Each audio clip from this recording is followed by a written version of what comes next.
appeal in the matter of Murray and Riley. Yes, Mr. Corbyn. May it please your lordships.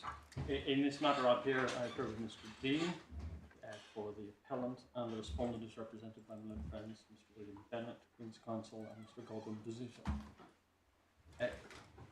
Can I take the skeleton arguments and the grounds of appeal as read, my lord? Yes, indeed. Thank you. Then your lordships will have noted that in rejecting the three substantive defences at trial, the trial judge regarded the misrepresentation on the part of the appellant, as he styled it, of the good advice tweet, that is the tweet published by the claimant, as fundamental to his rejection of each of those three defences. Our submission is that in that matter, as well as in certain others, the judge fell into serious error. And the error common to each of the rejections is that he failed to properly apply the meaning of the appellant's tweet that he himself had determined a year before the trial to the messages that he found the good advice tweet to convey to reasonable persons who read it. We say, had he properly conducted that exercise, each of the defences would have succeeded and the claim would have been dismissed. And that, of course, is the order that the appellant seeks from this court. We have permission, and we have used the permission to appeal on each of the three grounds before your lordships. In relation to ground 2, it appears to us that even if ground 2 succeeds, it will not take the appellant as far as she wishes to go, because although the defence of honest opinion would succeed, that wouldn't extend to overturning the verdict. What we need to do is to succeed on ground 1 or 3. Can I spend a short time orientating your lordships with regard to the various tweets? The simplest place to do this is by reference to the judgment, where they're actually set out visually. So we're looking in the core bundle at core page 55, which may be PDF 79, depending on whether your lordships are working from PDF or hard copies or both. Well, I'm working with PDF, so it'd be useful if you carry on giving the PDF references. Have I got the first one right now? Well, hang on, I'm just trying to find out. C55, I think, is PDF 79, and it should have sections A and B, the parties and the tweets on it. If I'm wrong, I'll adjust my mental maths going forward. Yes, it does, yes. Thank you. So it's C plus 24 for my memory. Well, it's often C plus 2, but I don't know how you've managed this. Well, it's because the appeals come on rather quickly, for which everybody's grateful. The respondent's skeleton argument has gone in with lettering in hard copy, but PDF doesn't do the lettering, so that's where we are. But okay, thank you. I'll give two references: But C anyway, number plus, and PDF. Plus 24 after the respondent's skeleton. Indeed. So if we start with paragraph 5, which is the first of the tweets, this is the tweet from Mr Owen Jones, who has approximately 1 million followers, or maybe more, was the evidence at the time.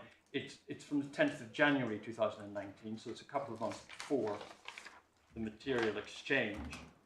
And it refers to an incident in which an egg had been thrown at Nick Griffin, either the leader or a member of the BNP at the relevant time.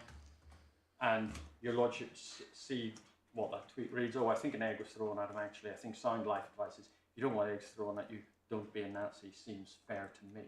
So that's an unrelated tweet, an unrelated incident, and it occurs a couple of months beforehand.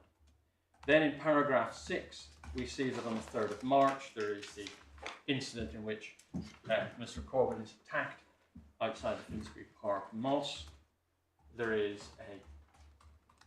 are reports occurring or being published from about 4:30. Then there's a Guardian report of an arrest at about 5:30. And about 50 minutes later or so, in paragraph 7, we see what in the lexicon of this case is known as the good advice tweet. And this is the claimant's tweet. And what you see there is a screenshot of Mr Owen Jones's earlier tweet. It doesn't show up as that on the image, but that's the evidence from the claimant. It was a screenshot. And what she has added to this are the two words good advice, then the red rose emoji, and an egg emoji. And the competing meanings for that tweet, although they may not actually be true competing meanings, takes up a large part of the argument for his lordship and a considerable amount of time for your lordships today. Paragraph 8 records that the claimant was referring to the incident involving the assault on Mr Corbyn earlier, but only a reader of the Good Advice tweet who was aware of the assault would have understood the reference in the claimant's use of the egg and rose to depict the Labour Party. That, of course, would be an interesting argument if we were looking for a national ordinary meaning or an innuendo meaning, but we're not.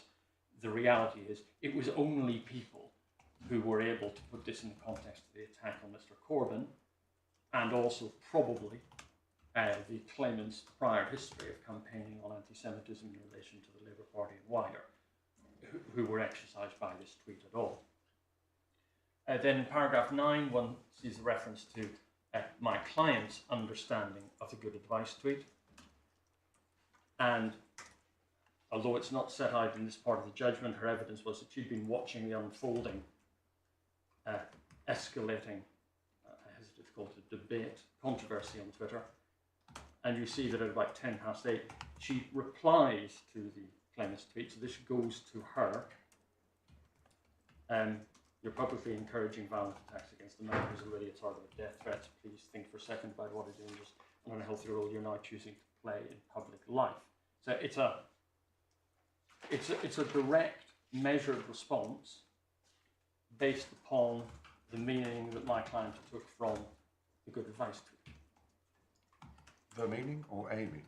Well, the meaning that my client took from the Good Advice tweet. This is the issue. If we're looking for a single meaning, as I develop the arguments, I get to the point where I will suggest to the lordships that looking for a single meaning in relation to the Good Advice tweet is entirely futile. No, I didn't make myself clear. As I understand it, the question of whether your client understood the alternative meaning of the Good Advice tweet was not addressed in the evidence or in the judgment. Well, it's addressed in her evidence, in her witness statement. She says, well, this is the meaning that I... Yes, but she doesn't say this is the only meaning that I understood it. Well, she says, this is the meaning I took it to bear. I believe this is what it meant. Well, I think, isn't it still the case that she doesn't anywhere say, it didn't occur to me that it had any other possible interpretation, and she wasn't challenged on any of this, it just wasn't explored. Well, no, she certainly, it was challenged to this extent only. It was put to her by Mr Bennett that she didn't believe that the Good Advice tweet bore the meaning she attributed to it. Yes. She said, well, no, I absolutely did. And the only comments I'd seen were from people who shared that view of the Good Advice tweet. And that's the meaning I thought it bore. I'll await correction from behind me from Mr Dean. But I don't believe there is an explicit statement in her witness that says, I have now considered the hypocrisy meaning, as it was termed in the case, and I did not recognise that at the time, but her evidence was, this is the meaning that I thought the Good Advice tweet bore. This is what I thought the claimant was saying to people. And although it was put to her, well, you didn't believe that, although the judge accepted that she did believe it, it wasn't put to her, well, you recognise this other meaning. No. Yeah, I think we're in the same place. Yeah. As far as the evidence and the absence of a finding of fact on that issue is concerned. Yes. So, but what she had done was raise this matter in the way that she could with the claimant by way of that tweet, and there was no response from the claimant.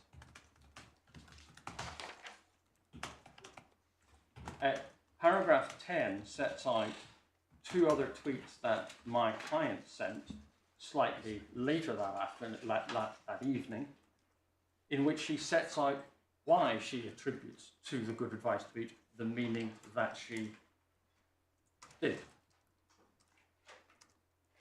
And her line of thinking is clear, it's cogent, it's entirely reasonable. We say it's right, insofar as it needs to be.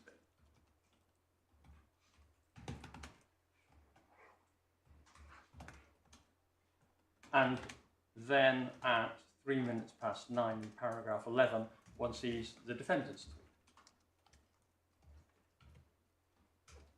Today, Jeremy Corbyn went to his local mosque to visit my mosque there and was attacked by a Brexiteer. Rachel Riley tweets that Corbyn deserves to be violently attacked because he's a Nazi. This woman is as dangerous as she is stupid. Nobody should engage with her ever. Now, my client did not reply or quote tweet the good advice tweet because her evidence was she didn't want to drive traffic to it. Why could she not have included a screenshot? Well, the answer is she could have included a screenshot had she chosen to do so, but she didn't choose to do that. And her evidence was in her witness statement and under cross-examination. Her desire was simply to avoid people engaging with this. She had seen the good advice tweet put out there. She had seen the reaction to it, and it was not a pretty reaction. And I think on that, probably everybody can agree. So the way to dampen a fire is to pour petrol on it. Well, is that right? No.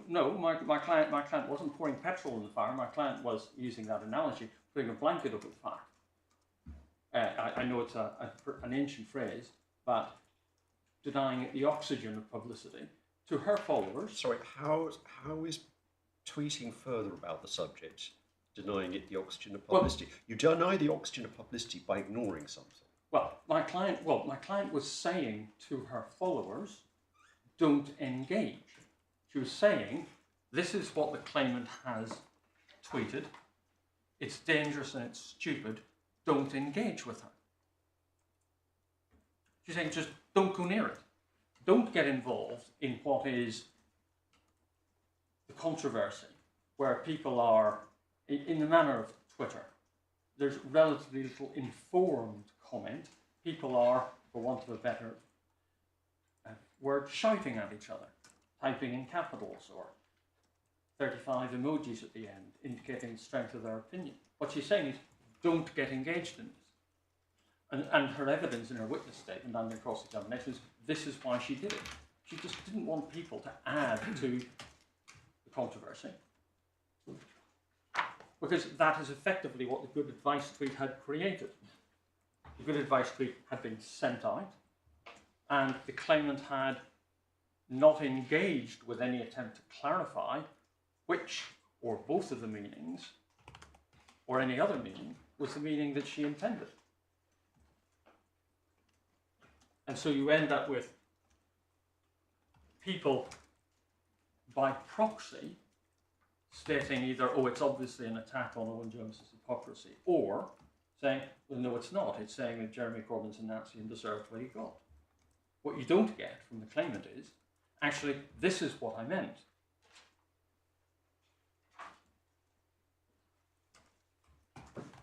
Is it your submission there was some onus upon Ms. Riley to do that? Well, there isn't any legal onus on her to do that, but the fact that she chose not to do that, and it's not entirely clear, her evidence was that she couldn't be sure whether or not she'd seen my client's tweet of 8:10 in the evening. She wasn't explicit as to whether she had or she hadn't.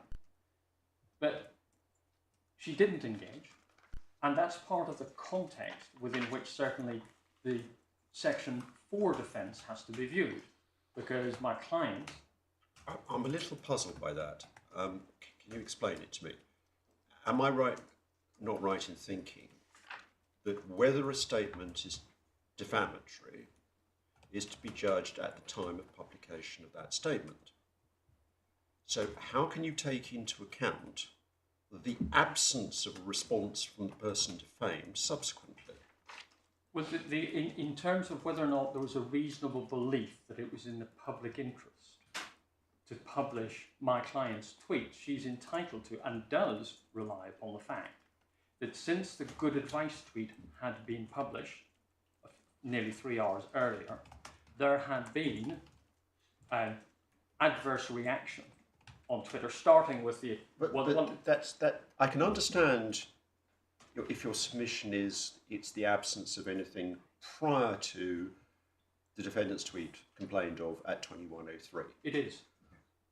But you can't rely upon any failure to respond after 21:03. No, I'm not relying on anything after that. You're relying on the failure to respond to your client's earlier tweet. Or indeed, to have made any other comment in response to anyone else who had got the wrong meaning as the claimant would see it. There had been no attempt to clarify what she had said. But no, your lordship misunderstood my submission, which of course is my fault. I'm not relying on any absence of comment after the publication of the tweet complained of. It's the absence of any further publication before that date, which is part of the context. All right, but just help me on this. I now understand that your submission is that part of the context is that between the good advice tweet at 18:16 and the tweet complained of at 21:03, there is silence from the claimant. How is that legally relevant to the truth or otherwise of the tweet complained of? It's not legally relevant to the truth defence. Right. It is legally relevant to the Section 4 defence, because it's a matter that goes to my client's belief that it was in the public interest to publish her tweet, and it goes to whether or not that belief was reasonable. Do you say it's legally relevant to the honest opinion defence? Yes. Because it is a fact which can be taken into account under Section 3(4)(a). It's any fact that existed at the time. So silence on the part of the person defamed is a fact, you say, which is legally relevant to honest opinion? Well, it can be a fact, yes. If someone declines to make a statement to correct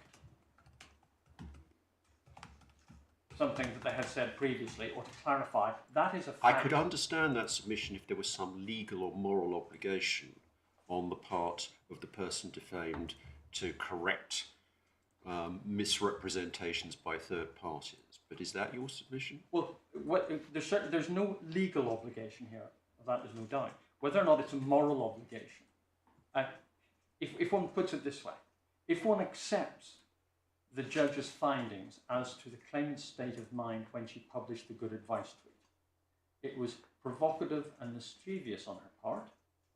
She must have realised that it was going to provoke the reactions that it did. In the judge's own words, she can hardly complain about what happened.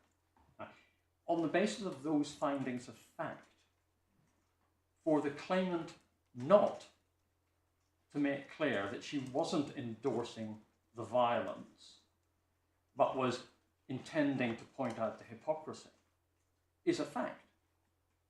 There was silence after the initial good advice tweet. Whether or not there's a moral duty or not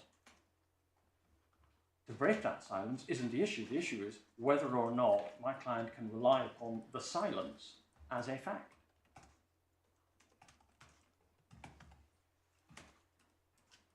And in my submission, she can.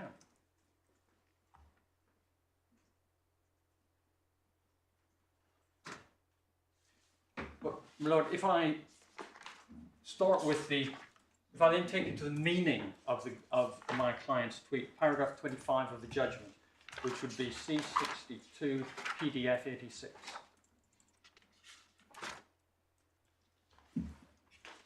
Because this is where we say that the judge has fallen into error, because we're dealing here with proposition 2 within the meaning, which is the factual proposition.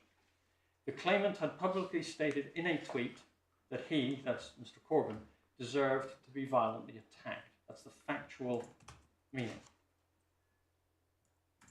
We say that there is a simple route in this case.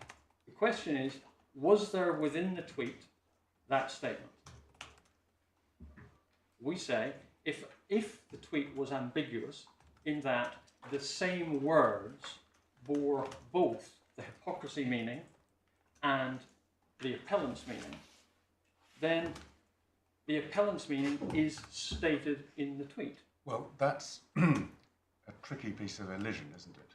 Because it's perfectly plain from the judge's judgment that he thought that the meaning that he had decided didn't mean that. In other words, publicly stating in a tweet is expressing something in terms in a tweet. That's the basis on which this judgment proceeds. Well, my Lord, I'm not saying something which could reasonably be interpreted by a reasonable person's conveying that meaning. Well, my Lord, in my submission, that's not a correct reading of the judge's judgment. And well, my Lord, the natural and ordinary meaning of my client's tweet was that the good advice tweet contained a public statement that... Publicly stated. That's the meaning. Well, it publicly stated. But if it publicly stated that, because the words used carried that meaning and also carried another meaning, it's still publicly stated. What this meaning doesn't say is that it was explicitly stated or that it was stated to the exclusion of any other meaning. And we say that's a fundamental point here. It was not even stated that the claimant had intentionally stated in a tweet. It's simply that the tweet contains that statement. Now, whether or not the word publicly has the meaning that my Lord has just suggested, or whether or not it actually doesn't add very much because the tweet is a public tweet, it would be an odd use of the word publicly. You just said the judge didn't find it was to the exclusion of any other meaning, but I'm sorry, surely that is precisely what he found. He found that the single meaning of the tweet was, the relevant part, the claimant had publicly stated in a tweet that he deserved to be violently attacked. So that's the single meaning found. It excludes all other meanings. Well, yes, that's the single meaning of my client's tweet. It's not a single meaning of the good advice tweet. That was the distinction I was drawing. Your Lordship is right. This is the single meaning of my client's tweet. That within the good advice tweet, the claimant had publicly stated that Jeremy Corbyn deserved to be violently attacked. Well, again, you're glossing the meaning that the judge actually found. You used the term within the tweet.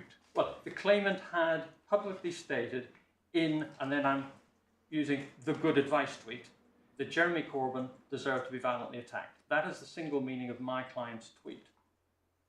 And the judge found in the judgment that the good advice tweet conveyed that meaning to what I'll, in the shorthand, call a reasonable body of people, reasonable in number and reasonable in understanding, as well as conveying the hypocrisy meaning. You see, what I had in mind when I intervened just now was paragraph 73 of the judgment, where the judge says, the good advice tweet taken at face value plainly does not state that Jeremy Corbyn deserved to be violently attacked. So that's his conclusion. And it seems to be a conclusion that the meaning that he found at the preliminary trial is not true in its literal sense. Well, my Lord, no, in my submission, that's a misreading of the judge's judgment. What paragraph 73 says, and it's self-evidently right in doing so, is the good advice tweet taken at face value plainly doesn't state that Jeremy Corbyn deserved to be violently attacked. And that's because, as you see at the end of that paragraph, it's clear from its terms that the good advice tweet was not meant to be read simply at face value. Because elsewhere in the judgment, and I'm not sure precisely where, but I'm sure Mr. Dean will remind me in a moment, the judge makes clear that actually, if you look at the good advice tweet on its face, it doesn't actually have any sensible meaning. You can't take it, you can't look at it and read it literally, unless you mean, well, Owen Jones's advice was indeed good advice. Well, that is the literal meaning. Well, that would be the literal meaning, but nobody contended. Well, the claimant didn't contend that that was what it actually meant. In her witness statement, she said she was being sarcastic, but on a proper analysis, that can't be right. But what she said was she was highlighting the hypocrisy of someone on the left laughing at the idea that Nick Griffin gets eggs thrown at him, but being appalled when it happens to Jeremy Corbyn.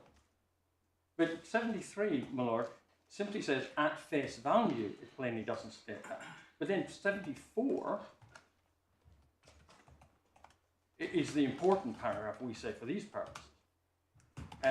There's the reference to the reactions of some people. And then in the third line, to that extent, the evidence supports the conclusion, which is obvious anyway, that the good advice tweet was open to more than one interpretation and was therefore ambiguous. Could be and was read as suggesting there was an element of hypocrisy and inconsistency in Owen Jones's original tweet. That whether the throwing of eggs at politicians was acceptable depended upon whether or not the targets used were regarded as objectionable. Then over the page, alternatively, the good advice tweet could be and was read in a similar way to the defendant's interpretation, that Jeremy Corbyn was a Nazi and he too deserved to be similarly attacked. So those are, of course, it's slightly, it's a different exercise to the ascertainment of the single meaning, so it's not done with the same precision and rigidity. But what we have in 74, in my submission, are clear findings that the good advice tweet bore both of those meanings in terms of being reasonable meanings which reasonable people did take. Well, to be sure, so to that extent you're right to say that you've got a finding in your favour. You describe that as critical, but why is not the critical finding the one in 75? Because the judge goes on to say the important point is that in her choice of words, and particularly the decision not to include the good advice tweet at the post, the defendant's tweet removed that important ambiguity. Instead, the defendant pronounced what the claimant had said in the good advice tweet as a matter of fact, not merely her interpretation. Well, my response to that is that it is if a tweet contains, or any publication contains, meanings A and B, if the single meaning that one has to meet is that in that publication, and I leaf back to paragraph 25, the author had publicly stated meaning A, then you have substantially met that, because the author has, in that publication, publicly set out meaning A. The fact that meaning B is also there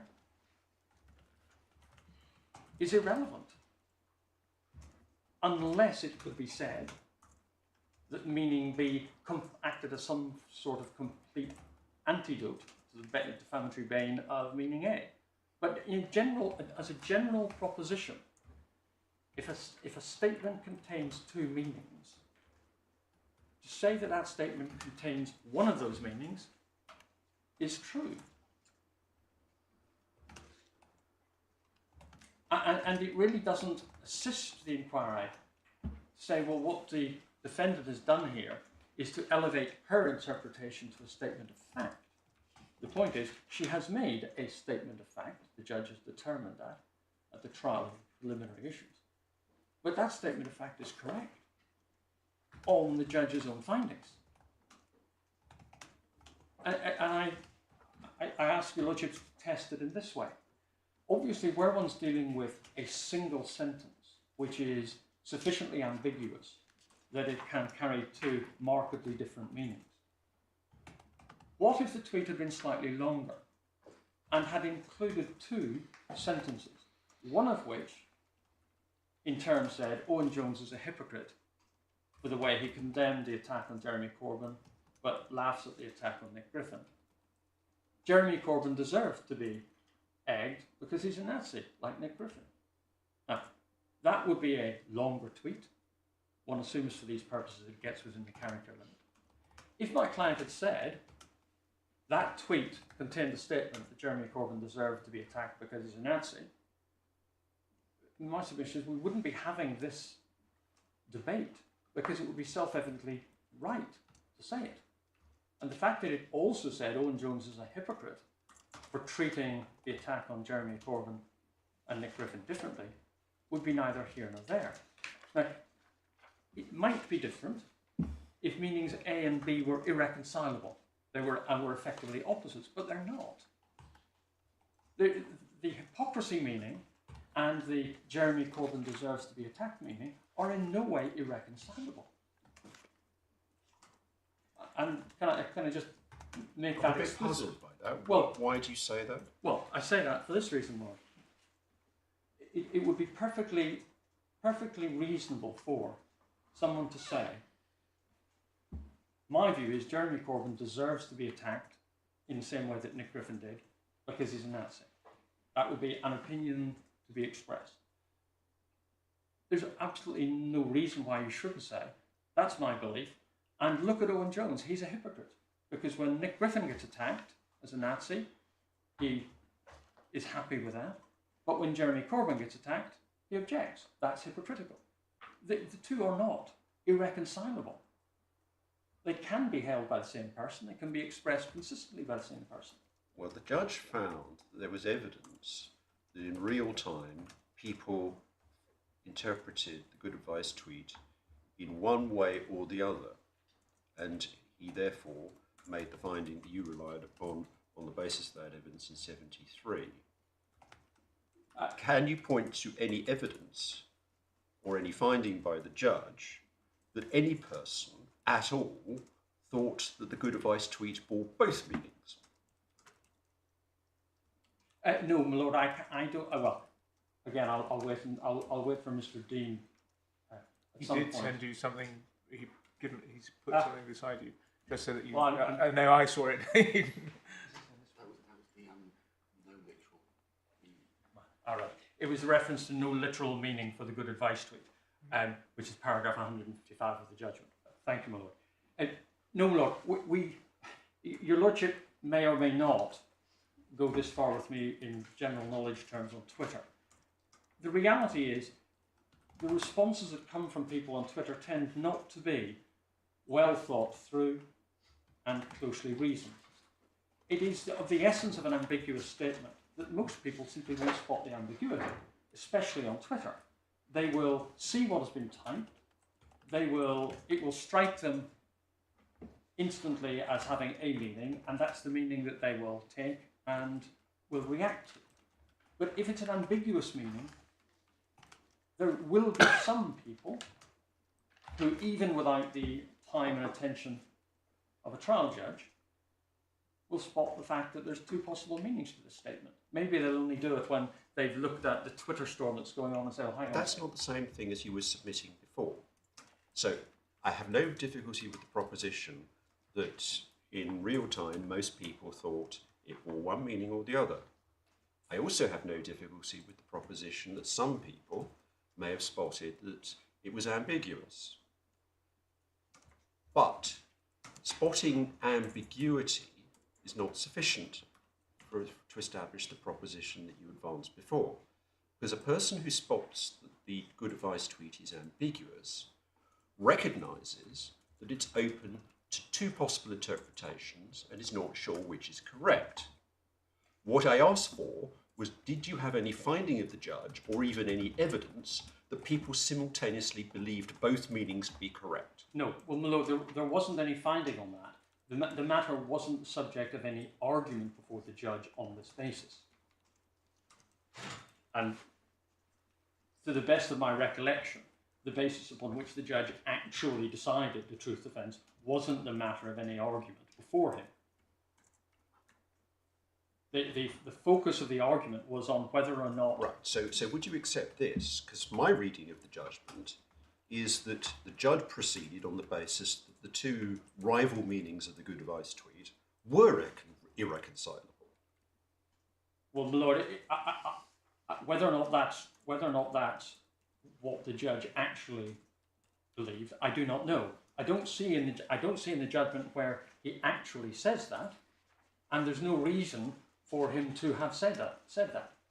And in terms of the evidential basis for the submission I made to your lordship, there is no evidential basis beyond the words themselves, and the meanings that the judge has identified are self-evidently not mutually inconsistent. They don't need to be.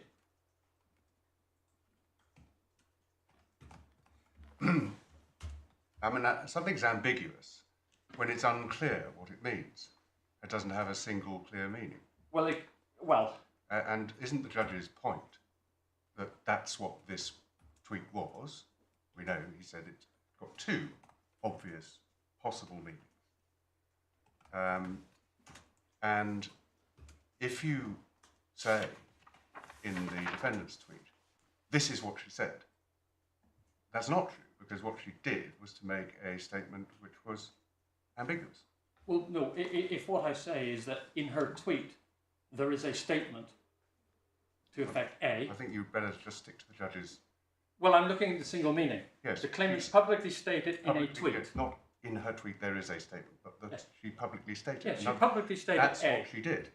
And the judge's point is that your client, did not say, she said something which is open to the interpretation that she thinks that Jeremy Corbyn should be violently attacked.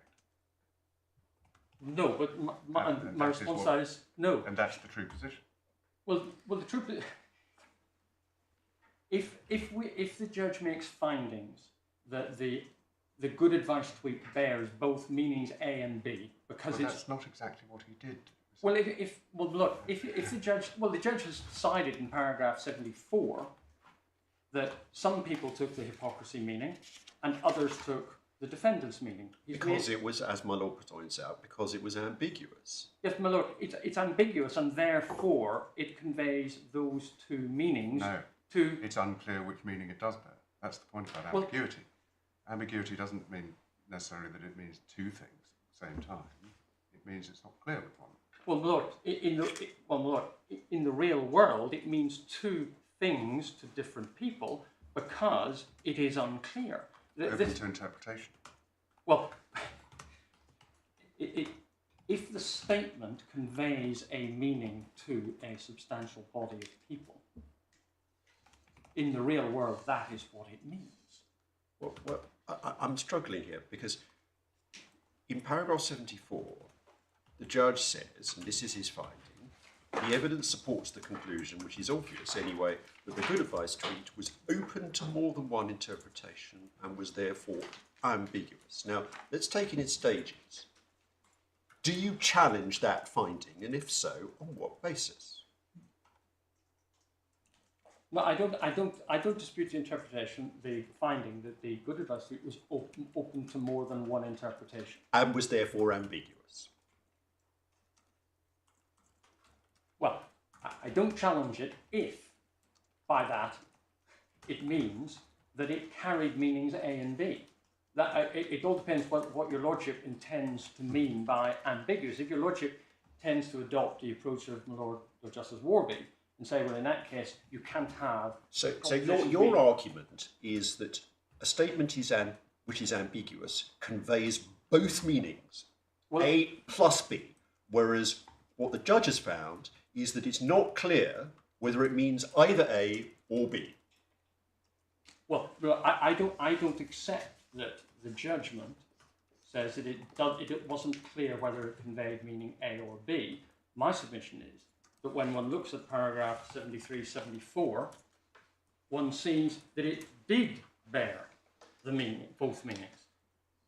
The good advice tweet could be and was read as suggesting that there was an element of hypocrisy, and then over the page, it could be and was read in a way similar to the defendant's interpretation. That, in my submission, shows that as far as the judge was concerned, the tweet meant different things to different people. And it's those meanings that need to be focused on when one is considering whether or not my client's tweet is substantially true. Because if one takes the view that this tweet was ambiguous, and one follows through the logic of what I take to be my Lord's point, the tweet would have had no meaning unless it was an ambiguous, the meaning was simply, it could mean A or B. And then we're into territory where we simply have a tweet with no ascertainable meaning. Here we have a tweet that had two meanings.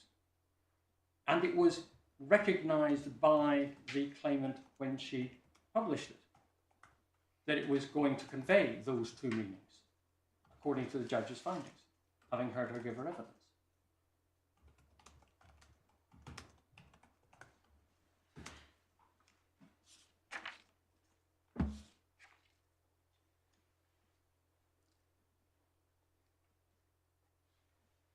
Now, my lord, at trial and when we submitted our skeleton of the appeal, there was focus on whether or not single meaning rule had any part to play in this exercise.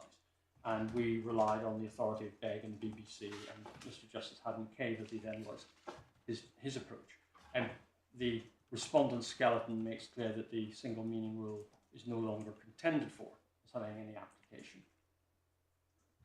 We say that the approach of Mr Justice Haddon Kay is the correct approach, and if one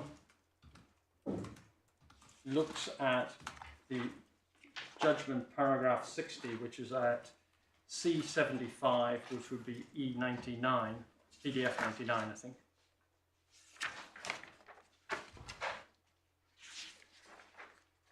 We see where the judge at paragraph 59 of the judgment addresses Begg. One sees the meaning that the BBC had to justify in Begg in paragraph 59, and in particular the second limb. Claimant had recently promoted and encouraged religious violence by telling Muslims that violence in support of Islam would constitute man's greatest deed. And paragraph 60, BBC's defensive justification included reliance on various speeches. Issue was whether these speeches substantially proved true the meaning Claimant had promoted and encouraged religious violence, whether more generally he was an extremist Islamic speaker who exposed extremist Islamic positions. And then over the page, one sees how the judge in that case approached the issue. And it's paragraph 61 of that judgment that we say encapsulates the correct test. Okay, 59 and 60 deal with putting to one side the single meaning rule. And in particular, we start on, I think, the sixth line of paragraph 61. The court does not have to find a single meaning or even a range of reasonable meanings in relation to every disputed passage. The court simply has to decide whether a section of the audience would reasonably take the words spoken to convey a particular message. Thus, if the court were to conclude that at least a section of the audience would reasonably take the claimant's words to carry a particular message, that would be sufficient to support a finding that his words conveyed that message, even if it could not be said with certainty that the words were understood or conveyed the same message to everyone present. And we say, although, of course, there will be a need to pay attention to the particular facts of any case, that is the correct starting point. One is looking, therefore, whether or not the words published by the claimant conveyed a particular message to a section of the audience and did so reasonably. And it would have to be a significant section of the audience. Now, of course, the words may be ambiguous. They may simply be carelessly chosen, and different people may take the same words as conveying a different message.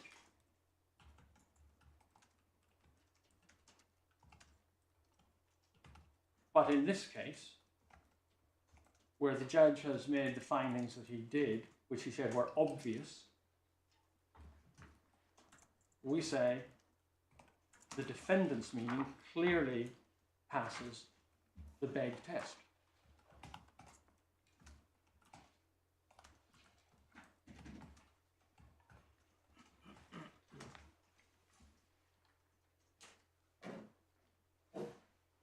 Those persons who took the defendant's meaning from the good advice tweet did so reasonably.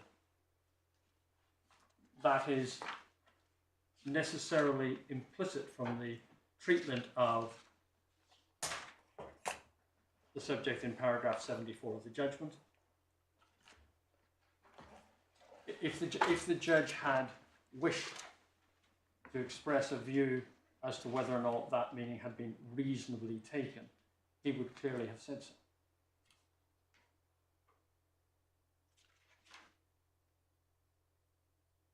And I draw support for that submission from the judge's findings as to the state of mind of the claimant when she actually composed the tweet.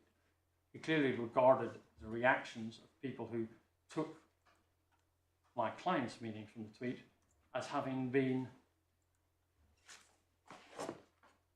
considered by the claimant when she actually published it. Can I just ask you one question on Begg specifically? And if you look at the facts of Begg, Yes. there was absolutely no doubt, there was no question of a reasonable interpretation. If you look at the speeches that he made at paragraph 140, it wasn't a reasonable interpretation that he had supported violent extremism. It was the only interpretation. Well, no, your Lordship is absolutely right. Having been through each of the speeches to see if I could... what I was hoping to find was a speech where Mr Justice Haddon-Cave had to wrestle with any ambiguity in the words that had been used, because it would have been of use. Your Lordship is right. But the point here is that the judge set the test correctly. What he then decided was that the BBC passed that test with a large amount to spare in respect of all of those matters which were pressed. Some of them were not pressed. Whether or not that was because of the level at which the test was met, one doesn't know. But your Lordship is right to make the point that there was nothing that was close to the wire here. It was all well above or not pursued. But that doesn't detract from this being the correct approach. And the judge distinguished Begg when there was no proper reason to do so. That is paragraph 70 onwards on C79, PDF 103.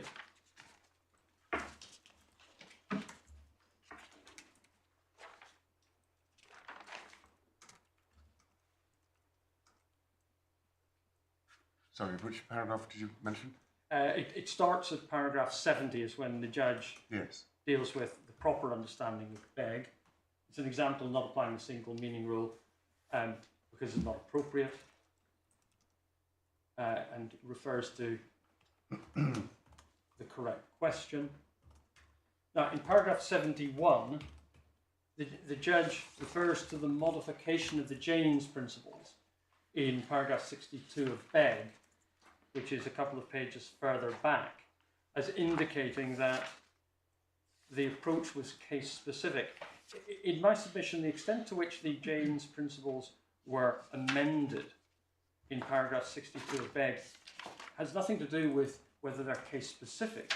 It was simply amending the principles to reflect the different test that was being applied, which wasn't a single meaning test. It was simply looking at the meaning that was conveyed to this particular audience. So the fact that the James principles were modified by Mr Justice Haddon-Cave, as he did in paragraph 62 of Begg, is neither here nor there as to whether or not it's an approach which is of general application.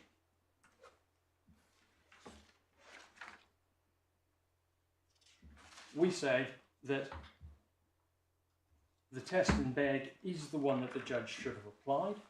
When one looks at the findings in paragraph 74, it's obvious that the defendant's meaning passes that test.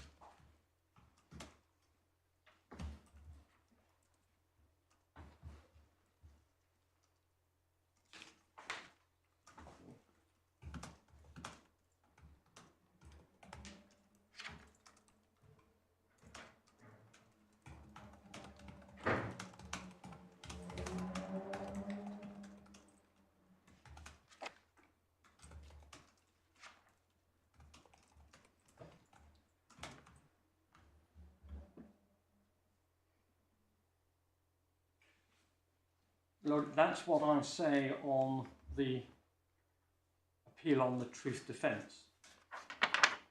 I say the findings of the judge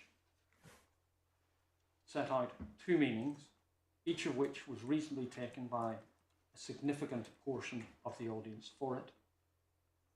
Each of those is a public statement in the Good Advice tweet, and judged by that measure, there is only one answer to the question whether or not my client's tweet was substantially true. It was, because a substantial body of the audience that tweet reasonably took the meaning that she did. It was an obvious meaning, the judge's own word in paragraph 75, and it was a meaning which the claimant herself, the judge decided, recognised was going to be taken from it. You didn't give us the paragraph reference to that. My apologies. Paragraph 155, 157. I should have taken your lordships to that Thank you. before, and I'll do so now. If one looks at C101 or C125, PDF 125, sorry. It's slightly unusual because it's in the context of the judge deciding damages and whether or not there should be a reduction in damages to reflect the nature of the good advice tweet. 155 at the very bottom of the page couldn't be described as bad conduct, properly falls to be characterised as provocative, even mischievous. Then over the page, it was calculated to provoke a reaction, and it did, as the claimant would readily have appreciated. The words she used in the good advice tweet invited and required interpretation. Read only in their literal sense, they were meaningless, which is the note Mr Dean had passed me. As explained in more detail above, there were two obvious meanings. The hypocrisy meaning, or the meaning that suggested that Jeremy Corbyn deserved to be egged because of his political views. I'm quite satisfied on the evidence that the claimant was aware that the good advice tweet was capable of being read in both senses. She may have intended the first, but she was certainly not blind to the second, telling that in her retweet the following day, she suggested she had been called dangerous and stupid for talking about anti-Semitism yesterday. That was a reference back to the defendant's tweet and the good advice tweet, but the good advice tweet could only sensibly be regarded as concerning anti-Semitism if it was construed in the meaning of Jeremy Corbyn deserving to be egged because of his political views. If I then skip 156, 157, in my judgment, there's a clear element of provocation in the good advice tweet in the sense the claimant must have readily appreciated the meaning of the good advice tweet was ambiguous and could be read as suggesting at least that Jeremy Corbyn deserved to be egged because of political views. In the context of her own high-profile campaign against anti-Semitism in the Labour Party, the risk of the good advice tweet being read in that way was obvious. In that respect, Claimant can hardly be surprised and she can hardly complain that the good advice tweet provoked the reaction it did, including the defendant's tweet. In combination with 73 and 74, those are the findings as to the meanings. Well, but you also, if you're relying on it for that purpose, you also have to take into account what the judge says at 158. The good advice tweet was ambiguous. The defendant's tweet misrepresented it. Yes, well, I'm going to come on to the misrepresentation point later, but we say that the judge has decided that she misrepresented the tweet because she didn't set out both of the meanings within the ambiguity. We say that's to misstate the burden on my client for any of these defences, including the truth defence, because the single meaning that my client has to meet is not that she has accurately set out all meanings of the good advice tweet, but whether or not within the good advice tweet there's whether or not the claimant publicly stated in the good advice tweet that Jeremy Corbyn deserved to be violently attacked. If one looks up at 155 and 157, it's obvious the judge is deciding that yes, the good advice tweet did bear that meaning. But what the judge then does is make those findings a fact and then erroneously require my client to set out both meanings. That's his error, based on his findings of fact. But within the respondent's notice, grounds 1 and 4, the respondent seeks to resurrect the argument that was pleaded and run at trial, that the defendant's meaning was one which no reasonable person could take from the tweet. My submission to your lordship is that is quite hopeless. And it does seek to undermine the finding of the judge. Well, that's why they need a respondent's notice for it. Well, yes, but they criticise us in their skeleton for basing our appeal on the truth defence, saying you're trying to undermine factual findings of the judge. We're not. We're saying here are the facts he found, but what he's done is he's misapplied the law when he's asked himself whether or not there's substantial truth. What they are seeking to do is actually go behind his findings of fact in terms of the meaning. But I'll wait and see how that's developed by Mr Bennett later this morning and this afternoon before I respond. Well, I see the clock has fixed itself. Sorry, I was just checking on timing. It is right. Yes. It wasn't this morning, so we were all going to rely on my watch. But where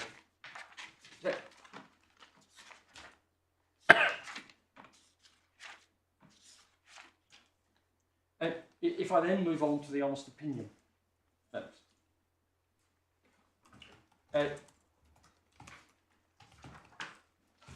again, if we start with the opinion meaning as found, which is paragraph 25 of the judgment, C62 PDF 86. Sorry, paragraph? 25 of the judgment, my lord, C62 PDF 86. It's number paragraph 3. By so doing, the claimant has shown herself to be a dangerous and stupid person who risks inciting unlawful violence. People should not engage with her. Can I just draw your lordship's attention to the opening words, by so doing, because we'll have to come back to that, and whether or not connecting words of that nature between a factual imputation and an opinion expressed can cause unintended consequences at the trial of these preliminary issues. Because in part, the reason the judge has dismissed the opinion defence is because the opinion has to be expressly based and can only be expressly based upon what is set out in 2, rather than on any other fact. And it's a matter that may require a little bit further thought to whether or not, when these meanings are being determined on trials of preliminary issue, if those connecting words are going to have a serious impact upon the facts that a defendant can rely upon, it's something that needs to be thought through. Well, it's a hangover from the previous tests, which is still used when people write out meanings. But no doubt you're going to tell us the previous test has nothing to do with it. Very little indeed, my lord, yes. Our case in a nutshell is that the 2013 Act, it doesn't exist in a vacuum, but it does set out a new statutory test. Well, common law has been abolished. But can I be clear? The judge found in the preliminary judgment as to meaning that the meaning included the words you just focused on. Yes. By so doing, and there was no appeal against that. I mean, at least in theory, you could have appealed saying we accept everything else, we do not accept the by so doing, and that's going to unduly fetter us when we get to trial on honest opinion, and therefore we challenge that, and those words should be struck out. No, your lordship is right. I'm stuck with those words. Right. I'm simply drawing attention to them because it's not uncommon for those words to go in. It's not clear, in my submission, it's not clear that an enormous amount of thought is given to the impact of those words or words of a similar nature when one's considering issues under Section 3.3 or Section 3.4. Well, yes, but I mean, is that, when you come to it, question, is it right or wrong in principle for a judge deciding meaning to have in mind the impact that that decision might have on the scope of the defences that are available? On one view, the process should be undertaken without any of that in mind.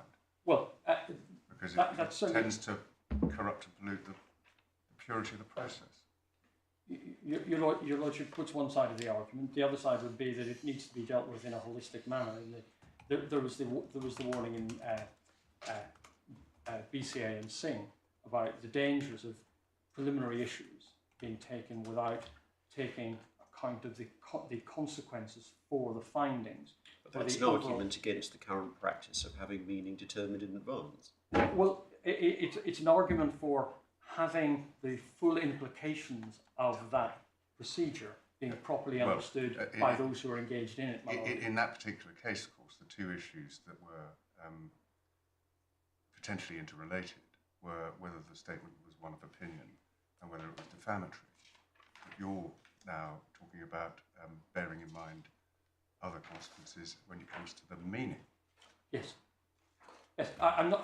It's not a point that I can rely upon to succeed on this appeal, because, as my lord has pointed out, the judgment is there. I think permission to appeal was sought and refused. So we are stuck with that meaning, including those connecting words. Yeah. But if, as a result of those connecting words, for example, Section 3(4)(a) cannot assist us at all, because we can only rely upon the single fact that can be relied upon is that set out in 2. That would be a matter, in my submission, which would need some further thought. And certainly the next time I would appear on a trial with preliminary issue and comment, because I would want to make sure that the judge was aware that that would be a consequence. It may be the judge would make the point that Lord Justice Warby has made, well, it's a matter of legal purity that I don't look at that, in which case, fair enough. Well, I think the even on that purist approach, I think you would be entitled to say, and the judge should have in mind, that it's an exercise that has to be done carefully, albeit you're reading as if you were the ordinary reasonable reader, and you shouldn't chuck in connecting words like that unless they emerge from the statement that's complained of. Yeah. And particularly where, if you're dealing with an opinion where the facts, some facts may be stated, others may be indicated in general terms. I mean, this is a relatively straightforward case on its facts in that aspect. Well, because this is a statement that says she's done this, therefore this is my opinion. Yes, on the judge's part. Yeah, well, absolutely. The only expressly stated fact is she has tweeted a tweet that says this. I accept that. But other facts are indicated in terms of this is a tweet which has gone out, which has caused controversy on Twitter. We would say those are facts that are indicated, which we would be entitled to rely upon. They're not entirely unrelated. We're not dealing with the Blackstone's position here that you could rely on entirely unrelated facts to support the opinion. There is clearly concerns which my client evidenced in her witness statement about the impact of this sort of tweet on public discourse. The instant reaction, or one of the very quick reactions being, shame it wasn't a brick. Others being, shame it wasn't a bullet. That sort of reaction. And if the connecting words exclude that from being relied upon by the defendant, it's a matter of some concern. But we are where we are on that in this case, I accept. And in relation to the honest opinion defence, Section 3(3), the second condition,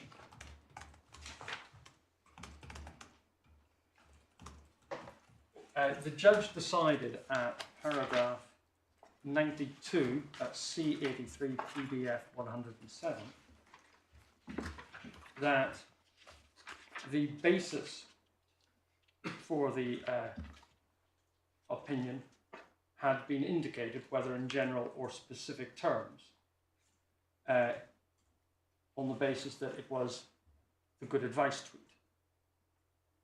We say that's clearly right, and the respondent's notice second ground deals with whether or not there's an issue here, because there needs to be a true factual basis indicated. We say the judge was right to say that the Section 3, Subsection 3 test deals with the basis, not whether the factual premise is correct. Parliament has used the words, is that the statement complained have indicated whether in general or specific terms the basis of the opinion, the basis, not the facts upon which the opinion is based. But again, I'll wait and see how that's developed by Mr Bennett before responding. And what we say in relation to Section 3(4). Sorry to interrupt, but when just on your construction on 3(3), you distinguish between facts and basis. Yes. If you're going to have a defence of honest opinion, and you are basing it on something, I mean that is always inevitably going to be fact, isn't it? And I understand you saying, well, perhaps the judge included these words without really thinking about it in this case. But as my lord put to you when dealing with this, actually it's a comment on the particular tweet. Yes. Well, and that was the factual basis. So there's no, I mean, Whether Blackstone's is right, it may be relevant in other cases, but not in this one. Well, there may be far less scope for that argument in this case, I accept. But to the extent that it is going to be said that the basis must be the good advice tweet bearing only the meaning that was attributed to it by my client, I say that is not necessary. If the court is against me and says, no, the good advice tweet doesn't bear the defendant's meaning, whether because of the approach taken on ambiguity or any other, I say the fact that the good advice tweet is there is a basis. It doesn't need to be properly described in my client's tweet.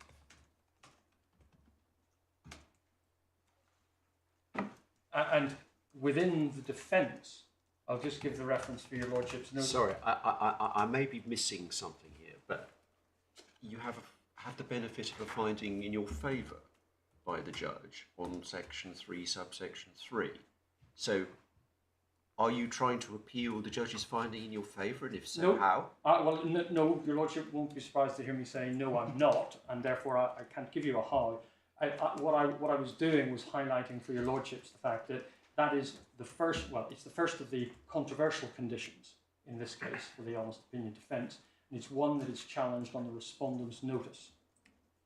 To be sure. Yes, but... To which your answer is simple. The judge found in my favour, and he was right to do so. Indeed, my lord, I was simply dealing with my Lord Justice Dingemans' question in... Well, no, prior to his question, you seem to be questioning the basis upon which the judge had found in your favour. If maybe I've got the wrong end of the stick, maybe you weren't questioning it. Maybe you were simply saying, or intending to say he was right. But paragraph 92, to which you drew our attention, he says, so too as section 3.3, i.e. is met, defendant's tweet does indicate clearly the basis of the expressed opinion. Yes. So, my lord, I do say he was right. Are you taking issue with that in some way? No, I'm not, and I apologise if I didn't make that clear to your lordships at the outset. Because as your lordship correctly identifies, it's in my favour, so I wouldn't want it, and I don't. Right, so why can't we just move on to section 3.4, which is where the judge was against you? Well, I'll take your lordship's invitation. But I think you are inviting us, aren't you, to take the finding in your favour and elaborate it, if necessary, into a finding that the existence of the good advice tweet is a sufficient factual basis for the opinion. Well, whether or not the judge's conclusions about its truth or otherwise are well-founded. Well, Lord, yes, because the good advice tweet is the basis. The judge doesn't make... It's not the stated basis. The stated basis is that the tweet said something which the judge found was not the case. So I think what you're saying is, even if we're against you on that point, you've still got the good advice tweet, and that's enough. Yes. And the fact of the good advice tweet. But doesn't that really mean that you're defending the opinion that the good advice tweet said what the defendant's tweet said it said? Well, yes, look. Because what your client didn't say, she's posted this tweet, this is my opinion about what it means, and that's disgraceful. It seems to be blurring the lines between a fact and an interpretation, if the judge is right on truth. Your lordship's point is taken. It's difficult. It's difficult stuff. Yeah. In paragraph, I was going to give your lordships the reference to the defence, where we set out the matters that we say comment. It's paragraph 14 of the defence at C121 PDF 145. I wasn't intending to take your lordships there at this stage. No, thank you. But it's paragraph 14, C121 or PDF 145. Because it's the meaning or effect of the good advice tweet that is relied upon as being the basis of the opinion. Sorry, do I understand that you are intending to distinguish between meaning and effect, and if so, what is the distinction? Well, the effect is what it produces in other people. The meaning, well, it all depends what the court decides the meaning or meanings to have been. Whether or not your lordship say it's an ambiguous tweet, therefore the meaning is unclear, or it's ambiguous, therefore it has two meanings. But what my client could see was the impact it was having. And that was what prompted her to act. So her witness statement makes this clear, and the defence pleads it's the meaning or effect of the good advice tweet that prompts her to send her tweet. It's of no concern to my client if the claimant or anybody else puts out an ambiguous tweet or a meaningless tweet. That wasn't her problem. Her problem was what this tweet was about and the impact it was having. And it was about the attack on Jeremy Corbyn. And it was having the impact that she described in her witness statement and in her evidence. And she wanted to do what she could to limit that continuing impact. Yeah. But that's not, the judge hasn't found in your favour on paragraph 14.3 of the defence that was what the defendant's tweet sufficiently indicated. Your advice is to go beyond that. Well, he hasn't, and the reason he hasn't done that is because he's limited the opinion to being about the tweet bearing the meaning that is set out in the factual meaning. And that's why we say, perhaps slightly unusually, that the truth defence point also impacts here, because that's effectively the judge said, if you can't prove that one fact, you can't win the honest opinion defence. Yes. Well, I mean, in the old world, it was really quite simple. You said, Mr McCormick told a lie to the court, and that's a disgraceful thing to do. And it was not true that you told a lie to the court. Your honest opinion defence would fail. Now, this case may not be analogous because there's ambiguity. But if one leaves that on one side and takes the judge's approach, that what you had to prove was the truth of the allegation of lying, then it all fits quite neatly. But we're now entering into territory which is quite different from the old law. And you're going to tell us that the Parliament intended a radical change. My Lord, yes, I am. Lord, the first basis upon which I say to your lordships that Parliament intended to make a change in the law is the wording of Section 3, which clearly does not follow the previous common law in a number of respects. But for these purposes, we're looking at Section 3, subsection 4a, and it's the reference to any fact which existed at the time the statement complained of was published. Now, Sorry, certainly you're quite right to say it does say any fact, but that is after, as you very properly taken us to, subsection 3, which said you've set out the basis. This is why I've always wondered whether this is just an academic, very interesting debate, because once you've set out the basis, everyone knows which facts are engaged. Well, of course, the only reason for retaining the second condition is to allow, according to Lord Phillips in Spiller and Joseph, is to allow the reader to know what the opinion is being expressed about. Yep. We no longer require enough to allow the reader to actually evaluate an opinion for themselves. So it's a hook to say, this is what I'm expressing my view about. That's why it's only the basis. We say it wouldn't need to be facts, but it's general. But are you not risking anachronism by using Spiller to interpret this when you're ditching other parts of it? Well, I don't need Spiller to. Well, look, I don't need Spiller for this, because what it says is you just have to indicate in general or specific terms the basis, and it doesn't say facts.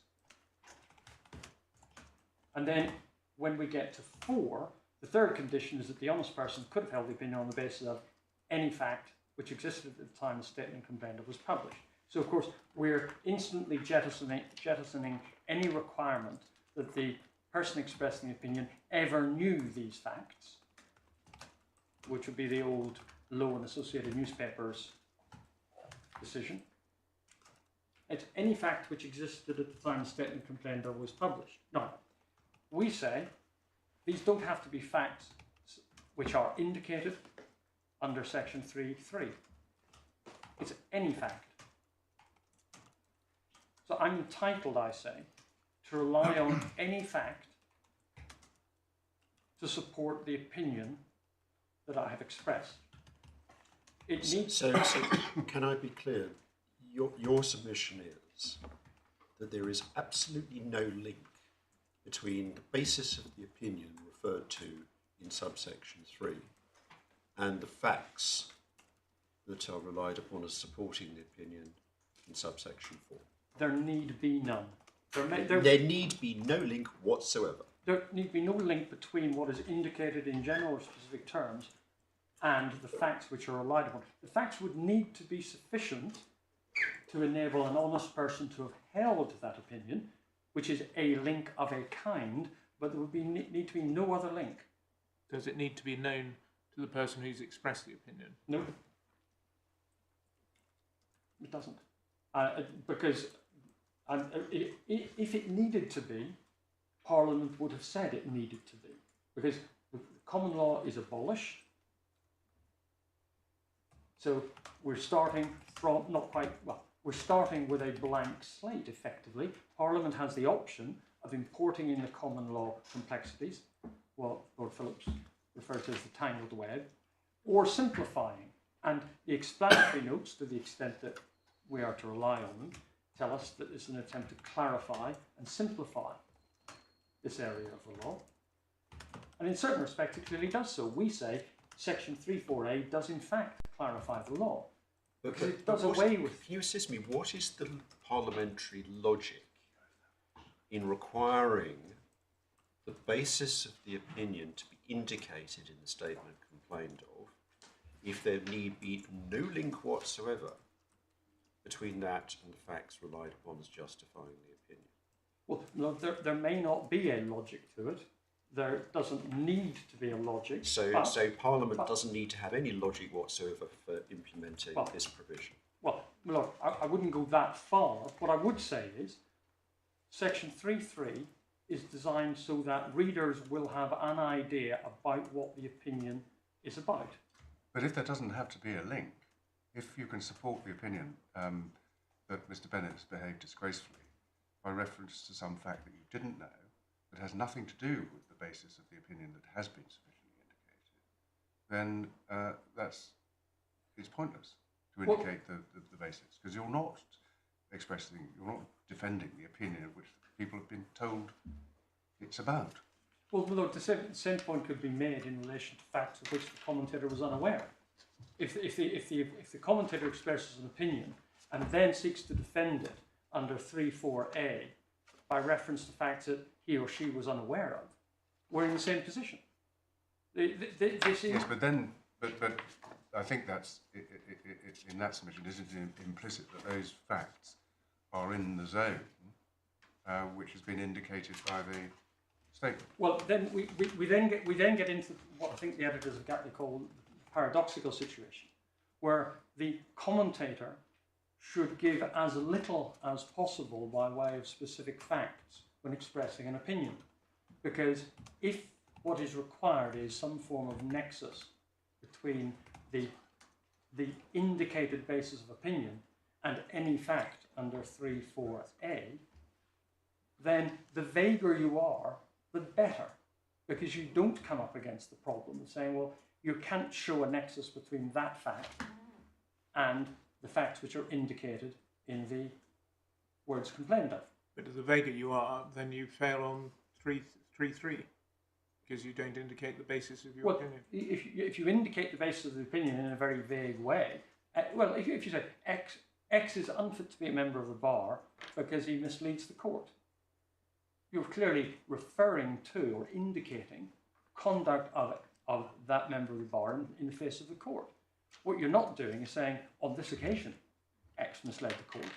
What you're saying is, X misled the court, and then it's possible to rely in support of that opinion on any facts which would enable an honest person to hold that opinion under 3.4a. Whereas if what you say is, X is unfit to be a member of the bar because he misled the court on the 20th of January,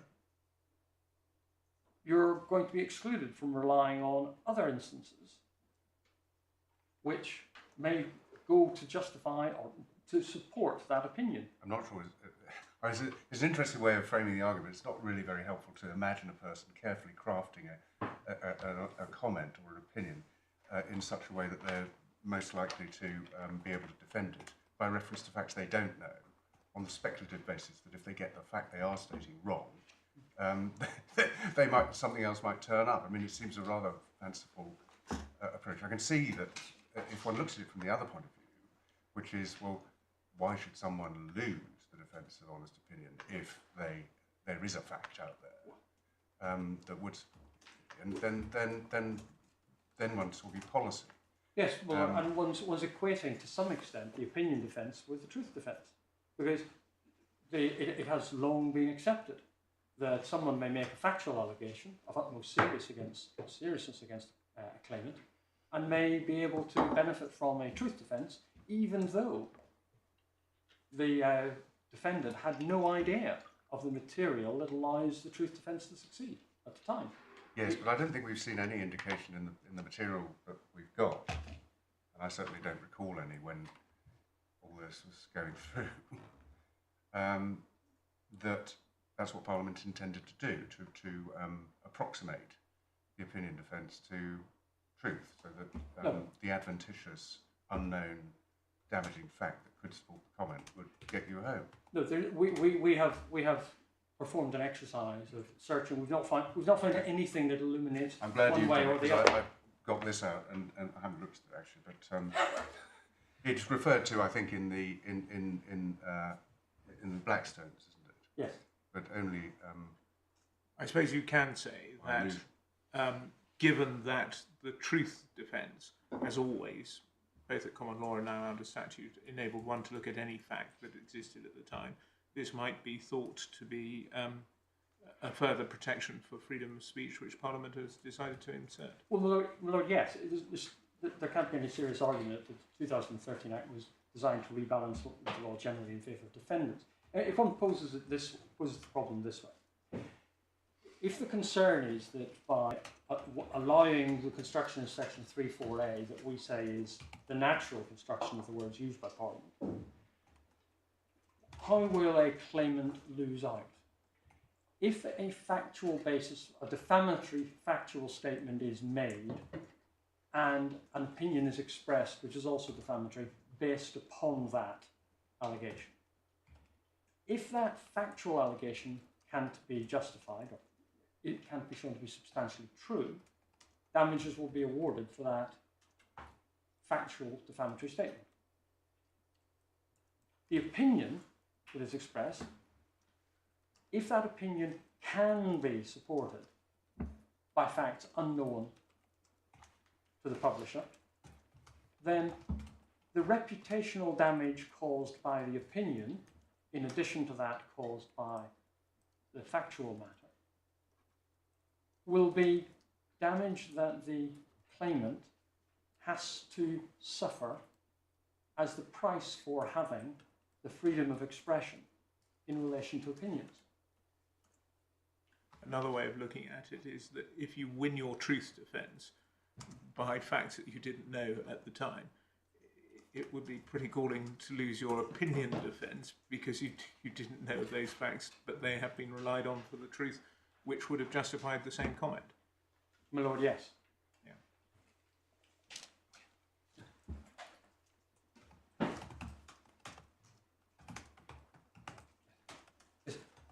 And of course, when considering the unattractive nature of a wide construction being given to Section 3(4)(a), there's always the safety net of Section 3(5). The defendant will always have to establish that there was an honest, the opinion was honestly held.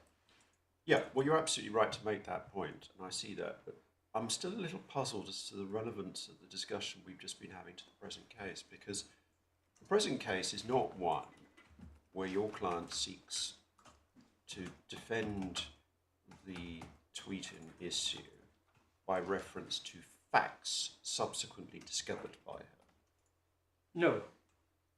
So all this interesting debate about facts unknown to the defendant at the time of publication and subsequently being discovered by the defendant may be very interesting in another case, but it's of no relevance to this case, is it? No, it's only relevant because we're considering the implication of giving Section 3(4)(a) what we say is its natural interpretation, which is to say any fact means any fact, whether or not known, undiscovered, rather than importing into 3(4)(a) words. But the question here is not about unknown facts which are subsequently discovered.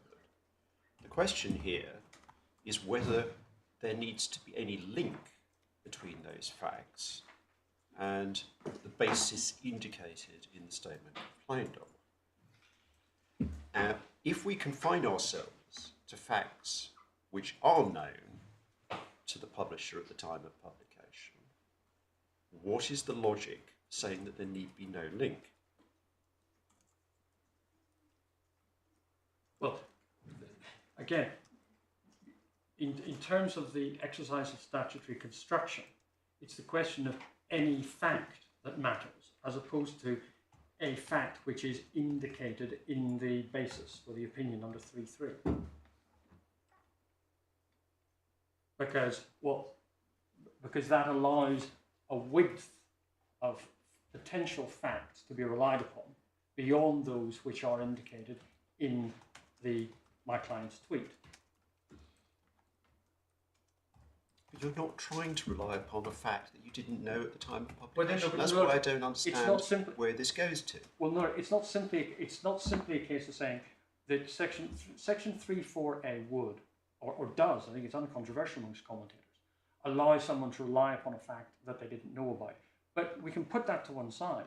The question for the purposes of this appeal is whether or not any fact means any fact known to the commentator, even if it's not something that's referred to as the basis for the opinion.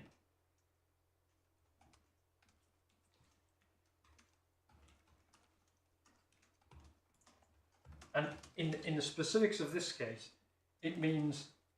So in your submission, if it's known to the commentator, it's perfectly all right then to misrepresent that fact as being the basis for the opinion. Well, no, I wouldn't go as far as say it's perfectly all right. I would say that even if a fact is misrepresented, if there are other facts which would enable an honest person to hold the view expressed, and if the view is honestly held, as in this case it was, there is a defence.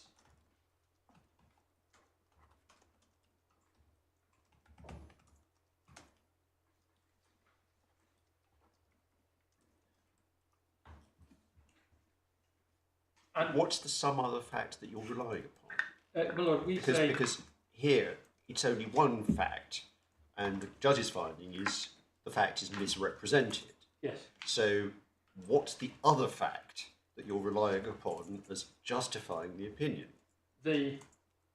We say that the meaning taken by the appellant is a fact, although I accept the reservation expressed by my Lord Justice Warby to that.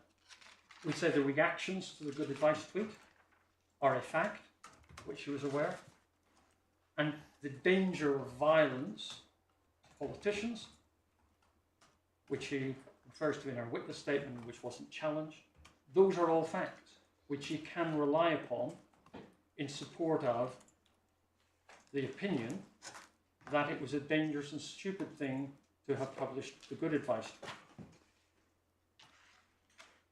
And that's all encapsulated by your pleading meaning or effect of the GAT. Yes. Yes.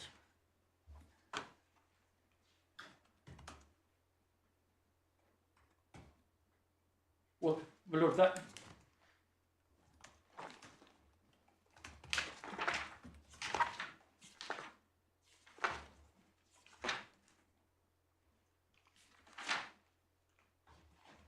I think you're saying that the violence is not a matter that was indicated, but it still can be relied on. Well, my lord, I'm sorry, can I just... Because there's a pleading point, the sort of aspect whether this... That's why a lot of this is academic, because it will all get pleaded out beforehand. Well, my lord, it has been. Yeah. The paragraph 14 I took your lordship to, or mentioned to your lordship, Yeah. was the plea in relation to section 3, subsection 3. Yeah. In relation to section 3, subsection 4, it's paragraph 15 of the defence, which specifically sets out issues such as the murder of Joe Cox. If your lordship wishes to see it, it's C121 or PDF 145. Thank you very much.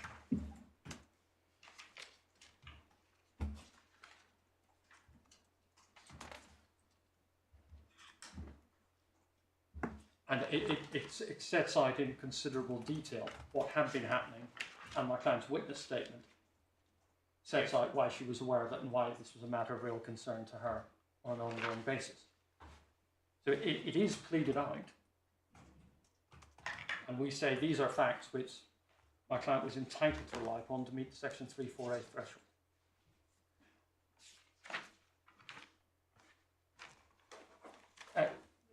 My lords, we say that the explanatory notes, paragraph 22 and 23, cannot bear the weight that is put upon them in terms of suggesting that there has been no change of this nature in section 3.4, and the reference to them on the part of the judge and adopting the commentary in Blackstone's guide. This is in judgment 94 and 95 at C83 or PDF 107 is wrong. The first paragraph of the explanatory notes makes clear that they've not been approved by Parliament. The reference in the authorities bundle is to tab 31, page 1165.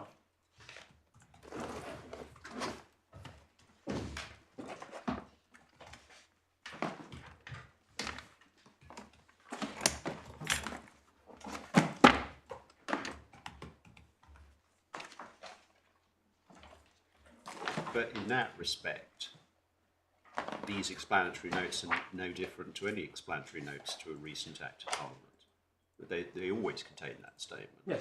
Well, but they're still a source of interpretive assistance, are they not? Well, Lord, yes. Although can I ask you to look in the same bundle with ours, tab 27, to the child registration case in the Supreme Court judgment delivered in February of this year. Page 1030 of the authorities bundle.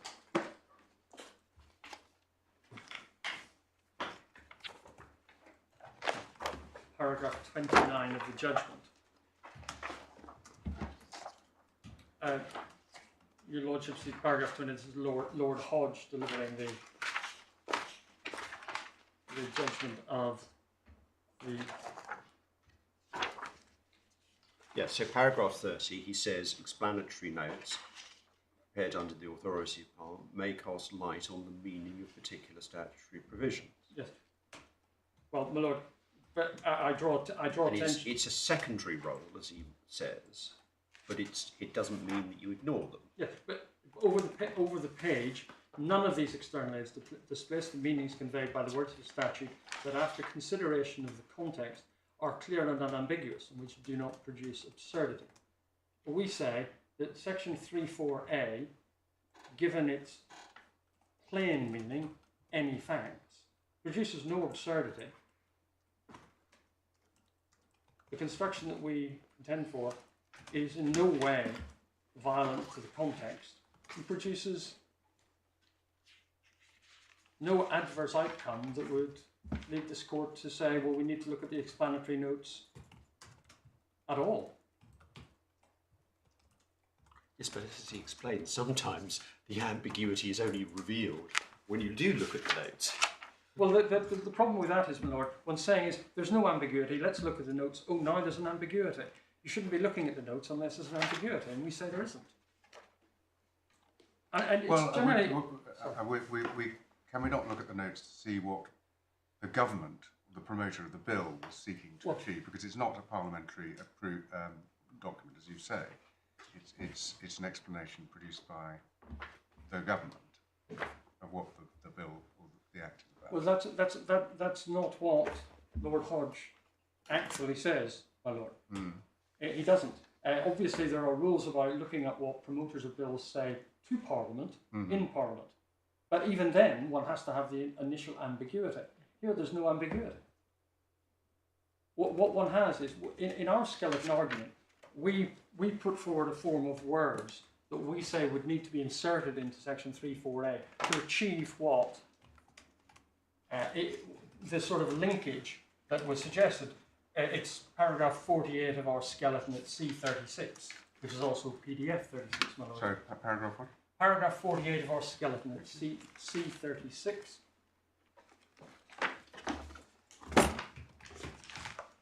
I think. And sorry. Carry on.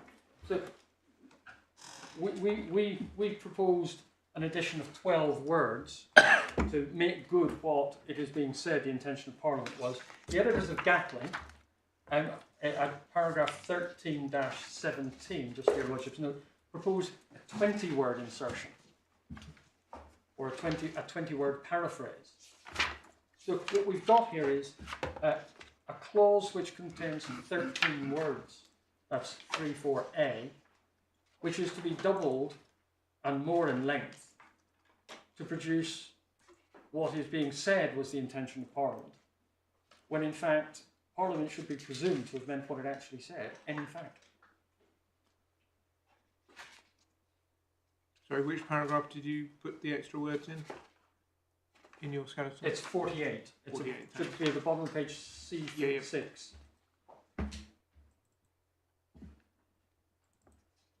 We've proposed the addition of the words indicated in general or specific terms as the basis for the opinion, which is to link it back to 3.3.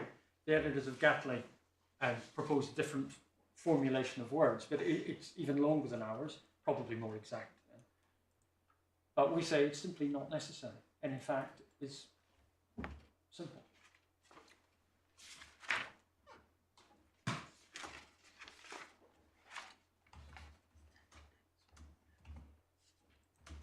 Lord, can I just ask you this? You referred us a moment ago to paragraph 1 of the explanatory notes. Indeed. And your submission, as I understood it, was that we should not have regard to the explanatory notes. And yet in paragraph 45 of your skeleton argument, you yourself positively rely upon the explanatory notes. So can I ask, which is it? Well, my lord, do we take them into account, or do we not take them into account on your submission? my primary submission would be don't take them into account. If you are going to take them into account, and we had to put them in there because the judge has got them in his judgment, we say it's clear from the explanatory notes that there were intended to be changes in the formulations of section 3.3 and 3.4. But I would be more content were your lordship simply to decide this case without any reference to the explanatory notes beyond saying that you're not going to pay regard. But if your lordships aren't with me on that, I ask you to take account of the passages we've highlighted in our skeleton.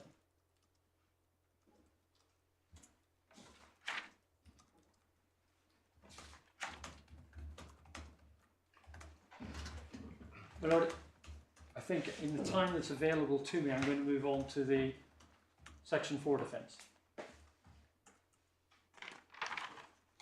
Yes, because that clock stopped working. Yes.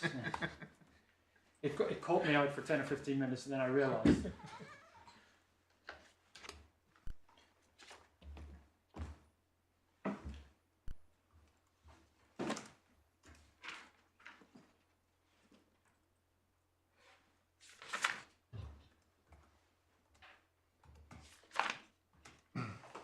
My lord, At trial, the judge decided, judgment paragraph 120, that this was clearly a statement made by my client on a matter of public interest.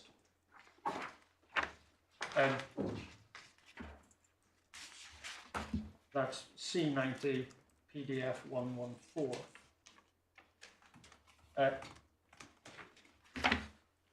So there's no misunderstanding this time. He was right to do so, and I don't seek to challenge that. The respondent's notice seeks to challenge that decision. And given that I'm short on time, I'm simply going to highlight the 2 points, which I'll come back to if and when it's necessary in reply. First, the point that's now being raised wasn't relied on below. The idea that somehow the claimant was simply tweeting in a private and personal capacity. Her case was pleaded, her witness statement was drafted, her replies in cross-examination and the cross-examination of my client were all predicated on the basis that she was a high-profile campaigner on a political issue and that she was tweeting to 625,000 followers on that issue. Within the skeleton argument of my friends, they set out the list of, or a list of public interest matters from the previous edition of Gatlin. I think due to an inadvertent error, they've not also set out the same passage from the most recent edition, which actually contains the decision in Riley and Sivier, paragraph 20, I think, my Lord Justice Warby's judgment, albeit on a strikeout, dealing with the fact that as a public figure, having chosen to embark on statements of the kind that she made, it seemed to him unarguable at that stage, although I accept you didn't need to go that far, that this wouldn't be a matter of public interest, the tweet in that situation. I'll wait and see how that's dealt with, but that was not a point that was taken below at all. It's contrary to the claimant's case.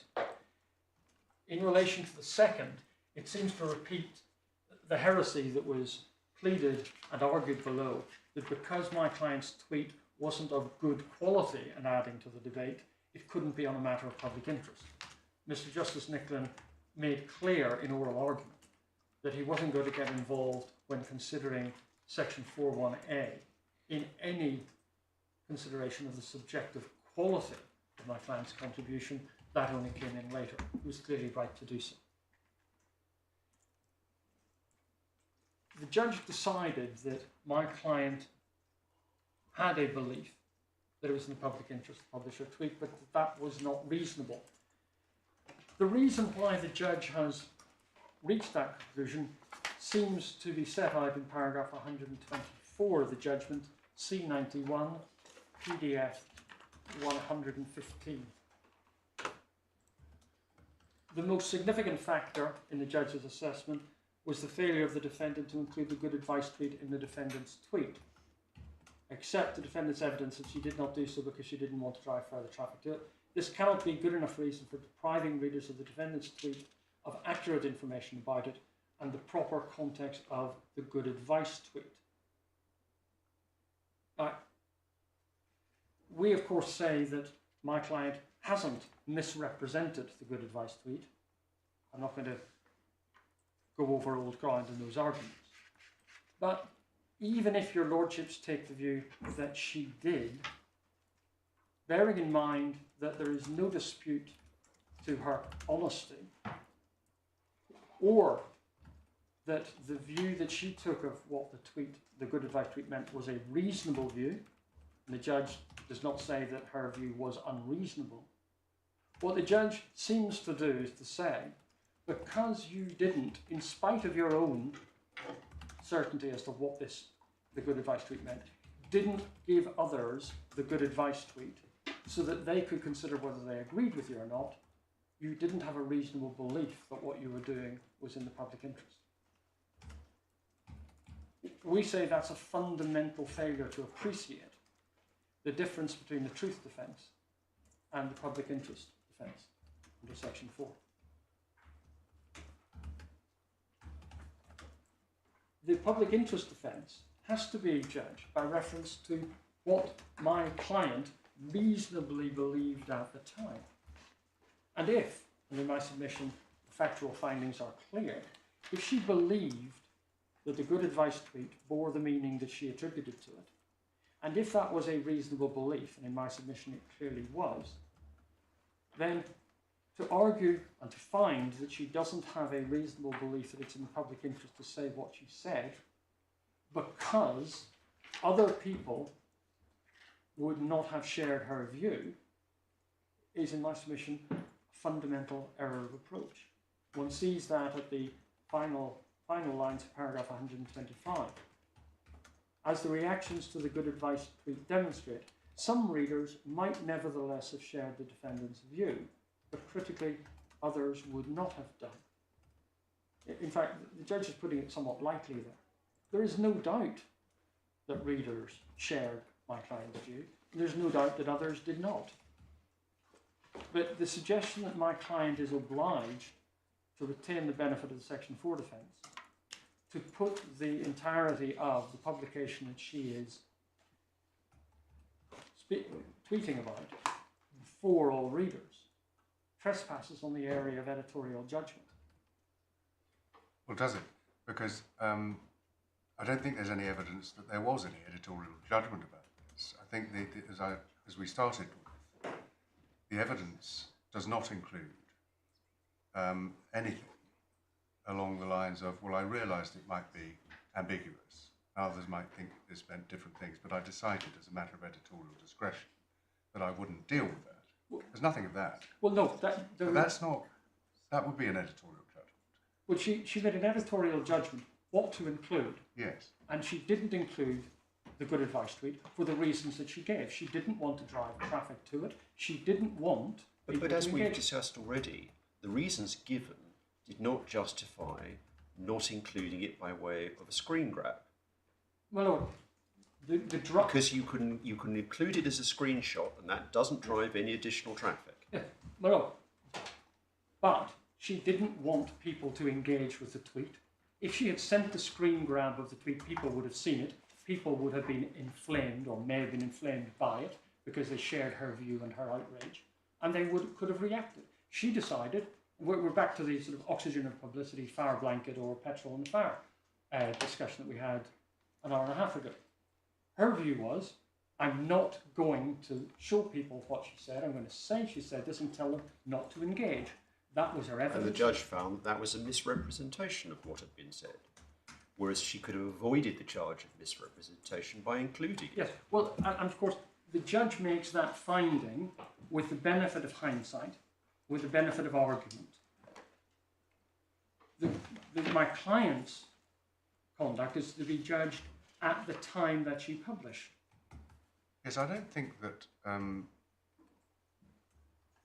there's any attack. Well, maybe I misunderstood, but you've got findings of fact that she acted honestly, and that the meaning she took from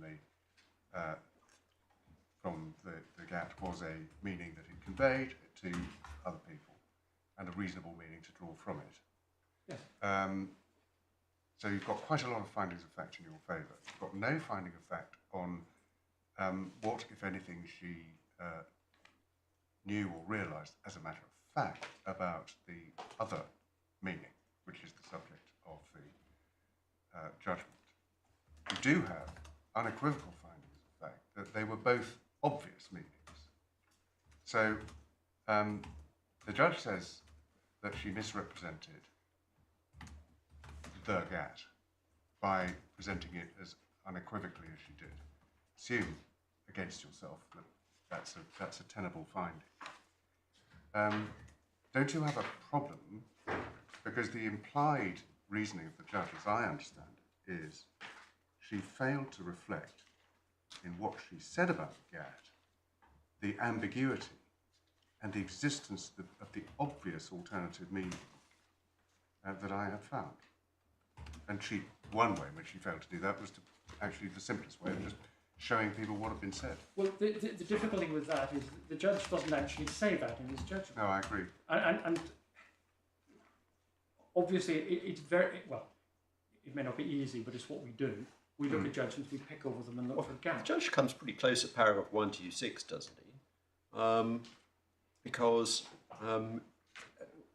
he says that if the way in which people consume Twitter is the explanation of the defendant's failure to appreciate the good advice tweet was capable of another interpretation, that only serves to emphasise the importance of not depriving your readers of the source material you are interpreting.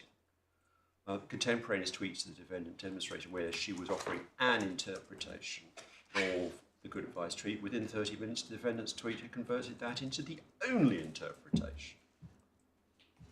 Look, Lord, it isn't any part of our case that my client rushed to judgment on what the good advice tweet meant. And we've remarked in our skeleton argument on a couple of, we say, unhappily chosen words in the judgment, saying tweet in haste, repent at leisure, or an impetuous reaction. This wasn't. My client's tweet went out just after 9 o'clock. That was, I think, 50 minutes or so after she'd sent a tweet to the claimant highlighting the problem, and it was coming up on 3 hours since the good advice tweet had gone out. So the first sentence of paragraph 126, it's not entirely clear to us what the purpose of that sentence is. And we didn't advance that as an explanation of the defendant's failure to appreciate that the GAT was capable of another interpretation. My client Well, it's part of the judge's reasoning for rejecting your argument on editorial judgment. Well, whether or not the judge is linking that to the editorial judgment point or not, it's not entirely clear. He may be, he may not be. It's not entirely clear. So the reasoning is as follows. Paragraph 121, it's a misrepresentation. Paragraph 125, he considers the argument that you put forward. Said 121. Oh, I apologise. 124. I misspoke. I do apologise. So 124, he says it's a misrepresentation. 125, he addresses the argument on editorial judgment and whether that can, quote, excuse this critical failure as the judge describes it.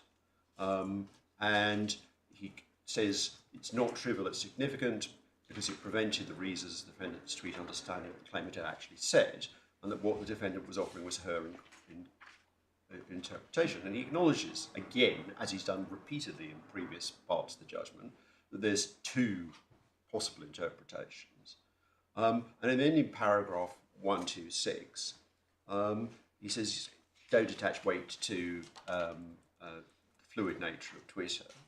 And he says, if that's being relied on for the failure to appreciate the possibility of the other interpretation, again, it serves to emphasise the importance of not depriving your readers of the source material. So it's all of a piece, is it not? It's misrepresentation, and it can't be justified as editorial judgment because the source material has not been included, and that prevents readers from seeing what had actually been said rather than the misrepresentation of what had been said. Well,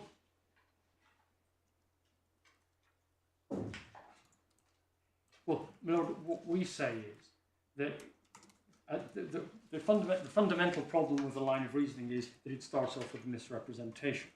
And as we pointed out in the skeleton argument, the judge's reference in 124 to what he said in Turley, it can never be in the public interest for a journalist to misrepresent in an article the information or evidence that she or he has obtained.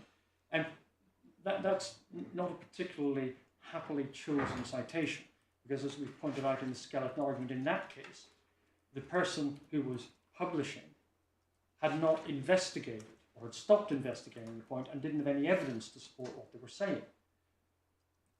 Here, my client had observed what had been written in the good advice tweet, had seen events unfolding in front of her, and we say, therefore, is in more or less in the same position as the journalists in Yo, who were actually publishing about facts which they had observed themselves.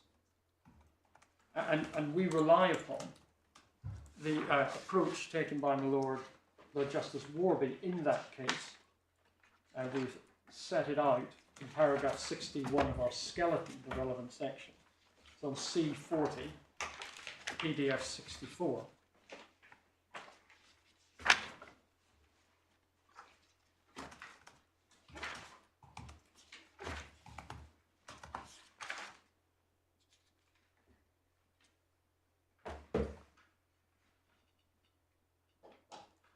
it will be fair to present readers with factual conclusions honestly and reasonably drawn by journalists who are themselves witnesses to key events. Permissible to summarise, to be selective. If the evidential picture is misrepresented or presented in a wholly imbalanced way, that may well be unfair, but fairness doesn't require the publisher to present the reader with all the factual material that could support competing assessment. Then in paragraph 179, not incumbent on the responsible journalist to lay out for the reader all the pros and cons relevant to a particular conclusion. So, and again, so my client isn't required to set everything out. Where she's not relying on third-party sources, but is actually making statements or expressing comments on what she has seen, she is entitled to exercise judgment as to what she provides to her readers. Her readers, if they wished to check, would have been able to find the good advice tweet. There was an argument run at trial that because the good advice tweet couldn't possibly bear the defendant's meaning, if people had gone looking, they would never have found it. But that can't survive in the light of the judge's finding, not least because they would have only had to go back for 2 or 3 tweets. The claimant's evidence was that she hadn't really tweeted very much that evening. So they'd go back 3 hours or so, look for the time that Jeremy Corbyn became news, they'd find the tweet, they'd be able to form their own view. It's a perfectly reasonable approach for my client to take when she has seen what has been happening. Can I just ask you something specifically, because it goes, I think, to submissions you made on the truth defence, and I appreciate they all link in, as well as honest opinion and then public interest. In your client's witness statement, she says that she did go through Twitter. She sent her reply directly so it would be seen. And she then saw the reactions to that at paragraph 47 of her statement. She talks about spending between 8:10 and 9:03 looking at Twitter. Yes. So she must have seen both interpretations. It's impossible on the evidence that is before this court not to have seen both interpretations. It seems inherently likely that she would have seen that there were other people taking another meaning. Of course, absolutely, because according to the judge, they're both obvious and both wrong. And it is in that context that the judge says, well, it's unreasonable to paraphrase it and only give one. And what's the wrong with that as a finding of fact or of an evaluation? Well, if the position is by wrong, your lordship means it deprives someone of a Section 4 defence because there's no reasonable belief that publishing without doing that is concerned. Yeah. I take the lordship back to you. Yeah. It's not necessary for someone who is reporting from what they have seen to set out all the pros and cons. It's enough for someone. I'm not sure that's quite the question my lord is putting to you. So, what my lord has pointed out is that, firstly, the judge has found that both meanings are obvious. Secondly, your client's own evidence shows that she must have been aware that some people were reading the GAT as having the other meaning. Now, in those circumstances, why is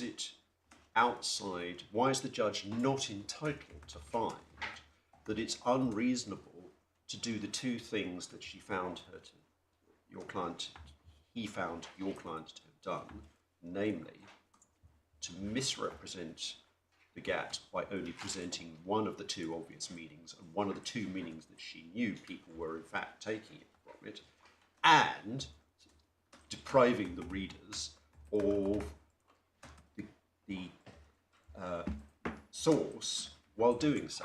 Well, she's not depriving them of the source. She's not providing it to them, but the source is there if they want to look for it. This is not something that's hidden. It's a public statement.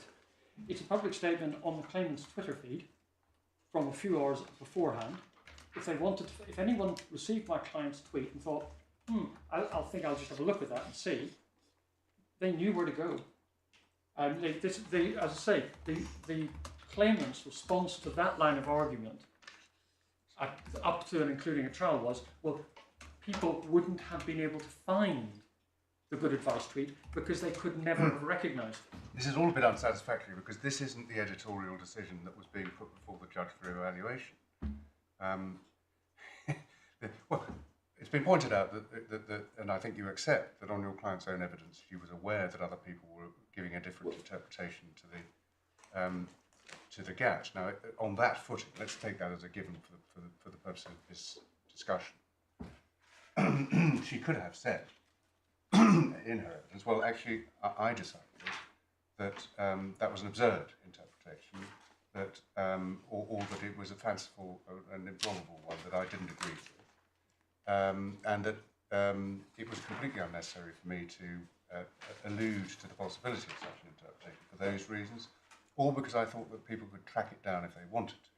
I didn't say any of those things. So this debate is a bit disconnected with the factual scenario as it was presented to the judge. Well, no, the editorial decision was she didn't want to drive traffic to her. Yes, that's the only editorial decision that was looked at. And she didn't want people to engage with the tweet.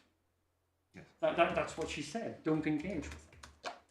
And as soon as you send them the tweet, they're able to engage with it. If you come at it from my client's point of view, which is this is a tweet which is adding to the coarsening of public discourse, raising issues of violence to politicians. And therefore it needs to be publicised. Well, no, it needs to be publicised that something has been said, and people should simply not get involved. If that is your intention, and it was my client's intention, then you don't need to send out the tweet, the good advice tweet. You simply say to people, she has tweeted something, just don't engage with her. If people want to investigate further, they're able to do so. It's their choice. But what my client decided not to do was to send them anything that would allow them to engage because of what she had done. And we say that's an eminently reasonable approach for her to take. And can I just take your lordships to my client's cross-examination on the point of what she had seen? And it's Supplementary Bundle 9.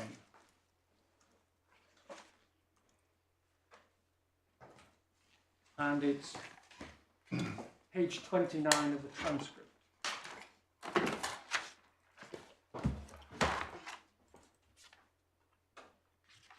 Towards its line 18, I think Mr. Bennett's cross-examination starts. Sorry, page which of the transcript? It's page 29 of the transcript. It's S9. Yes. Is it tab 10? We don't have. Yes. Supplemental bundle? Supplemental bundle divider 5. If that helps. Hold on.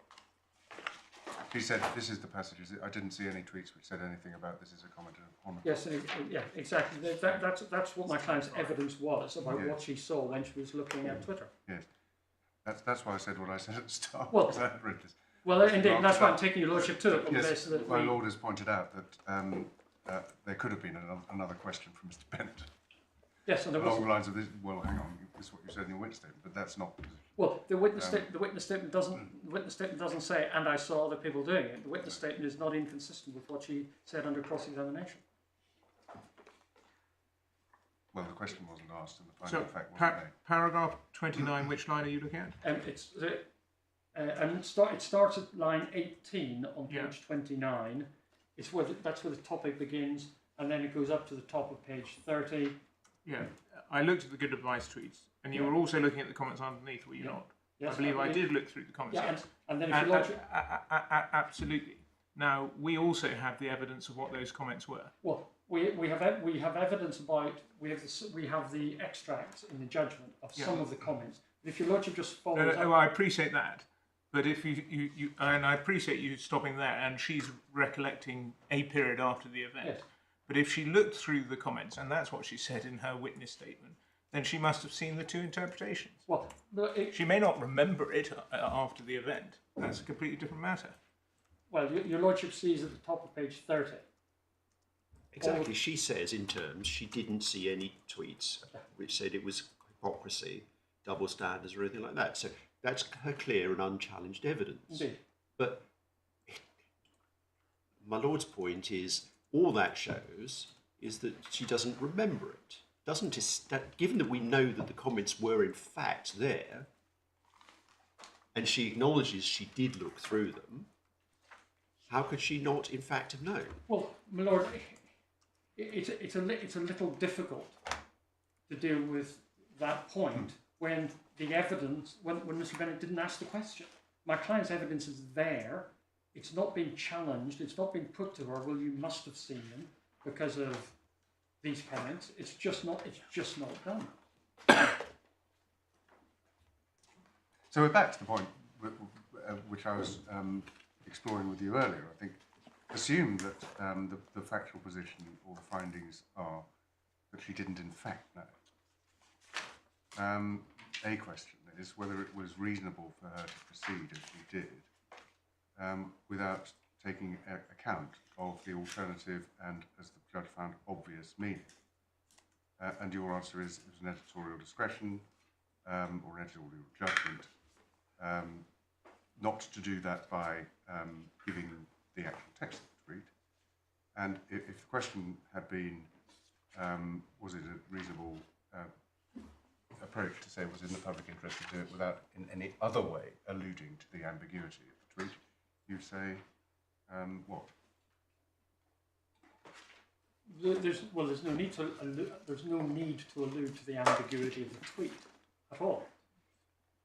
Well, that's the criticism, that's the judge's criticism, that it was presented, he says, misleadingly, as an unambiguous statement, when in fact it was ambiguous. And he says it wasn't a reasonable editorial decision to eliminate the source material, though he accepts that that was a decision. But there are other ways in which the existence of the ambiguity could have been revealed. Well, no, there are obviously ways in which it could have been revealed. The question is whether or not it needed to be revealed. The root question is whether it was a reasonable decision, or whether it was reasonable to believe in the public interest in publishing what she did. Yes. If she would reasonably have been aware that there was an ambiguity.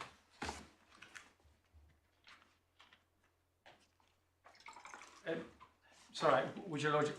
Fine, you were a bit distracted. I was being distracted by Mr. What I was trying to put, and probably not very well, was that the root question, if one puts on one side the question about quoting or somehow presenting the very text of the GAT to the readers of the defendant's tweet, the root question is whether it was a reasonable belief that it was in the public interest to present readers with an unequivocal account of what that said, when she should reasonably have appreciated that there was another side to the story.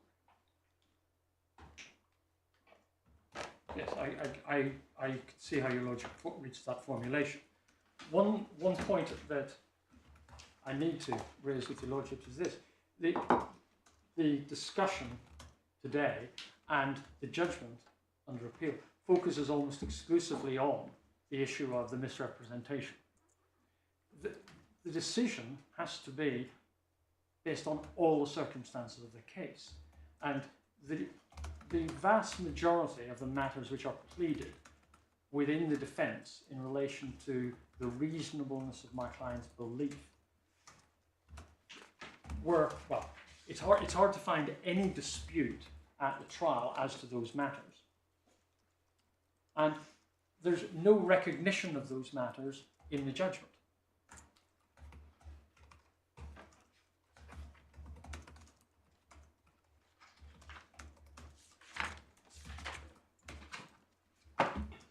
If I can give your lordships the paragraph reference in the defence, the paragraphs 16, 17 and 18 in the defence. 16 deals with the matter of public interest, 16 and 17, sorry, are 4.1a. Well, the judge didn't say that it was not in the public interest for your client to tweet on this topic at all. If he had said that, then all of these matters would have been deeply relevant, because, you know, as you rightly say, it was common ground that there was a very worrying state of the public discourse at that point in time. And in particular, has against politicians who are being attacked in literal ways, violently attacked. So if the judge had said, not in the public interest to comment on such matters, then that would have been clearly wrong. That wasn't what he said.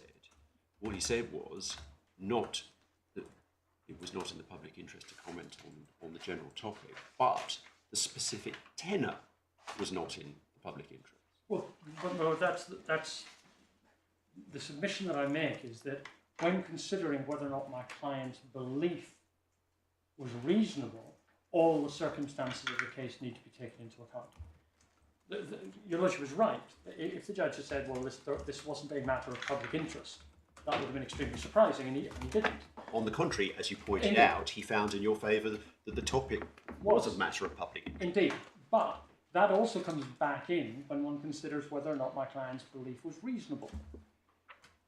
When she is dealing with this matter, which is a matter of importance, social and political importance, involving attacks on politicians, and statements made which are clearly prompting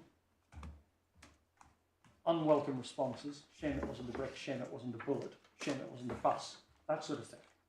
That has to be taken into account, not just in 4.1a, but in 4.1b, in deciding if my client could or even possibly should have gone further in terms of dealing with the source material.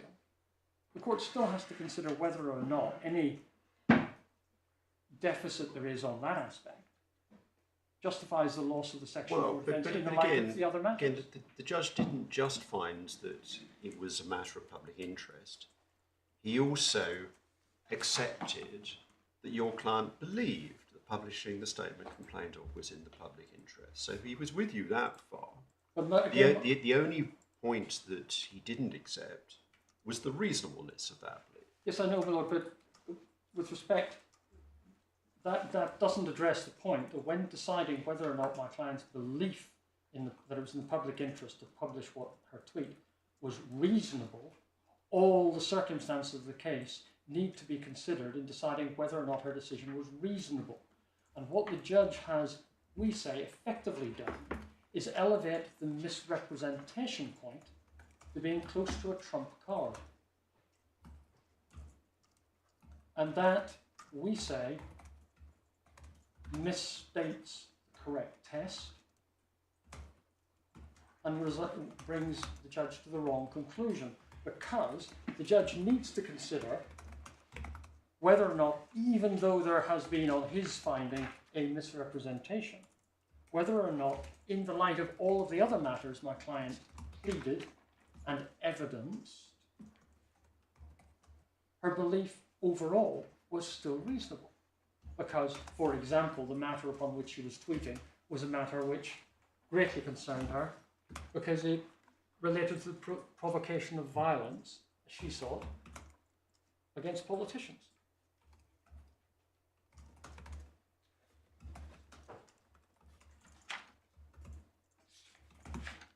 And nor did the judge expressly, or we say necessarily by implication, he didn't give any allowance for the fact that my client believed she was offering the correct interpretation of the good advice tweet.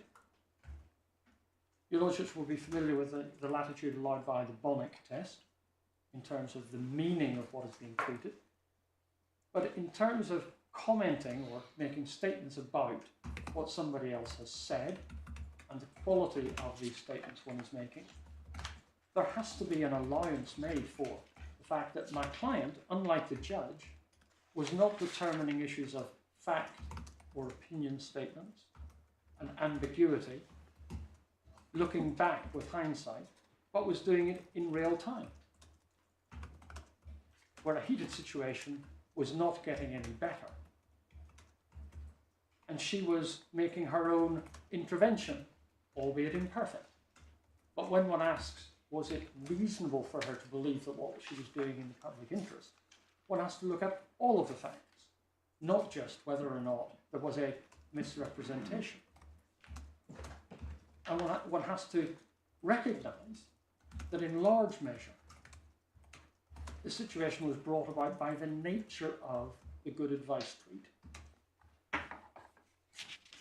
And I'm not suggesting for a moment that my client can have the benefit of the reasoning of the judge years later at the end of the trial.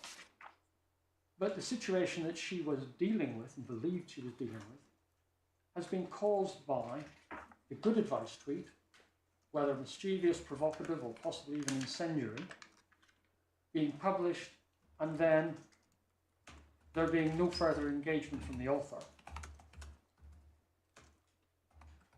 No further engagement, which on the evidence she was aware about. I think later on in her witness statement, she explains that her solicitors had drawn attention to a reply she'd sent, which she didn't read. Yes, but it wasn't, sorry, the claimant sent a tweet. The claimant didn't engage with people saying this is the hypocrisy meaning, or this is the Jeremy Corbyn deserves to be attacked meaning. There's a passage later on where there was an online exchange found by the... It doesn't really matter because your client certainly didn't know about that. Well, yes, there was, sorry, I think that was an individual exchange with an individual. But at no stage did the claimant come out and say, hold on everybody, this is what I meant. Yeah. Which is what you would have thought would happen if one had caused this amount of ill feeling on Twitter unintentionally. So my client is entitled to rely upon that as part of all of the circumstances of the case, if this court decides that the judge was right to say that she did misrepresent. It's not a trump card, it's one of the matters that goes into the mix. And if there was that misrepresentation, because of her concern about the nature of the good advice tweet itself and the need to try and shut it down, she was entitled to the judge's consideration of that issue and his decision on that. But in my submission, the approach of the judge seems to have been, there's a misrepresentation, I'm not going to regard that as editorial judgment, and therefore there's no reasonable belief. There's no recognition of any of the other factors that are pleaded or were relied upon by my client in her evidence. And we say, for those reasons, the judge should have found that my client had a defence under Section 4. So I just need to decipher Mr. Dean's note. If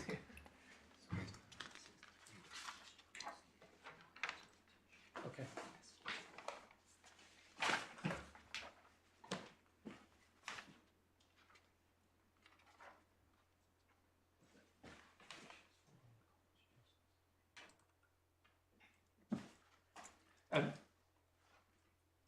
If I just give your lordships, it's paragraph 62 of my client's witness statement.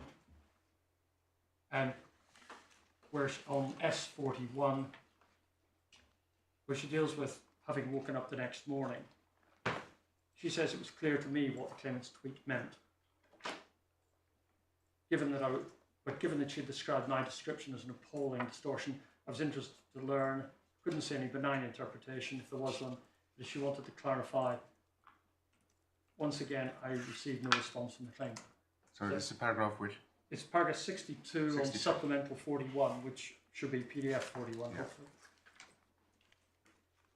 Just on the question of whether or not my client... What the evidence was about her awareness. Yes.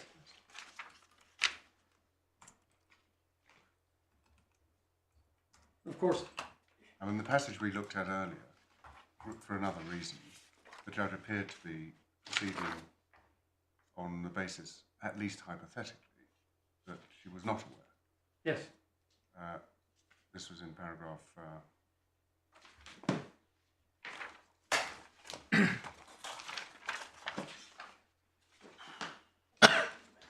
wherever it was that he was dealing with the... I hear 126 being offered from behind. 126, I think that's right, yes. As is Mr. Dean's voice, it probably is mine. This was the fluid hyper-impressionistic way in which readers consume Twitter, if that was being advanced as an explanation for the defendant's failure to appreciate Well, it wasn't being offered. It's not very clearly expressed as a finding of fact. No. It seems to be proceeding on that assumption. Yes, that wasn't a reason advanced for the failure to appreciate the hypocrisy meaning. No, I just draw yes. attention to it because it seems to Yes. it seems to be proceeding at least on an assumption that she was ignorant, Yes. unaware. My Lord, I've overrun the timetable that was agreed between myself and Mr Bennett, for which I apologise. But unless there's anything that your lordships want to ask me now. No, thank you very much. Thank you. Yes, Mr. Bennett.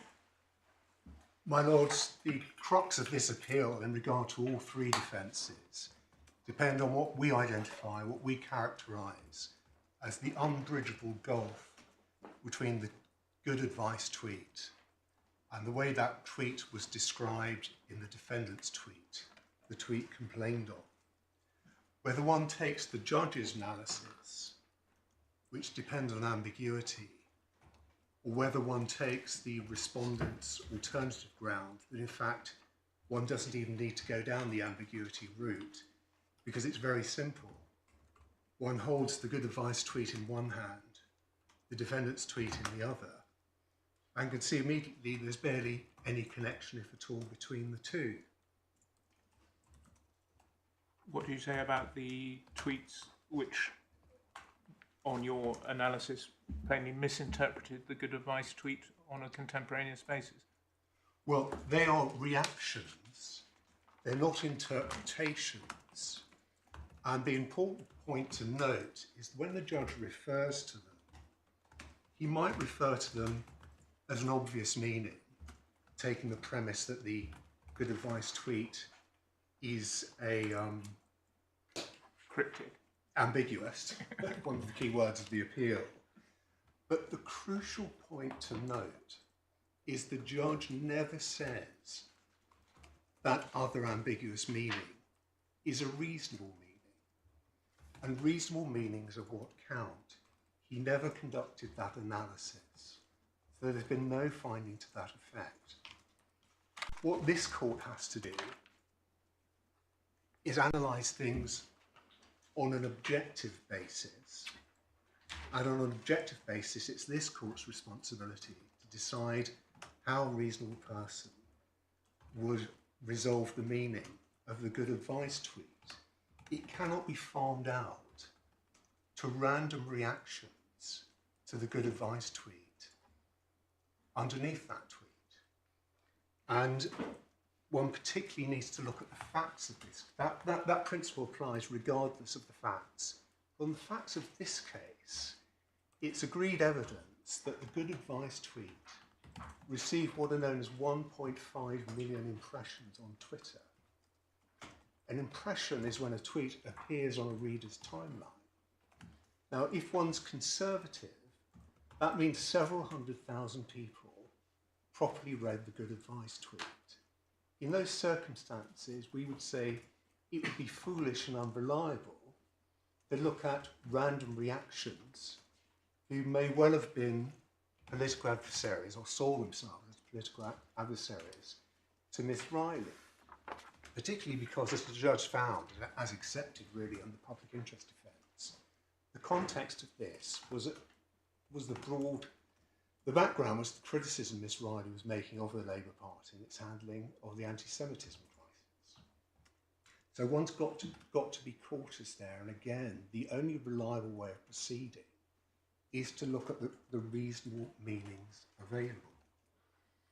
Now, just before moving on to the more macro elements, in regard to this issue concerning meaning, can I just make one micro point, but an important one? The tweet complained of talks about a violent attack. The reasonable reader would interpret that to be something of the sort of a physical beating or GBH or even a knifing.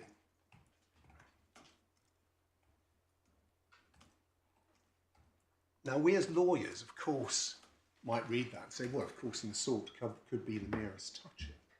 But the reasonable reader wouldn't see it that way. And that's important because what matters here on the defendant's case, on the appellant's case, it is that the readers are being assisted. Some sort of public interest is being advanced, or they're being told true information.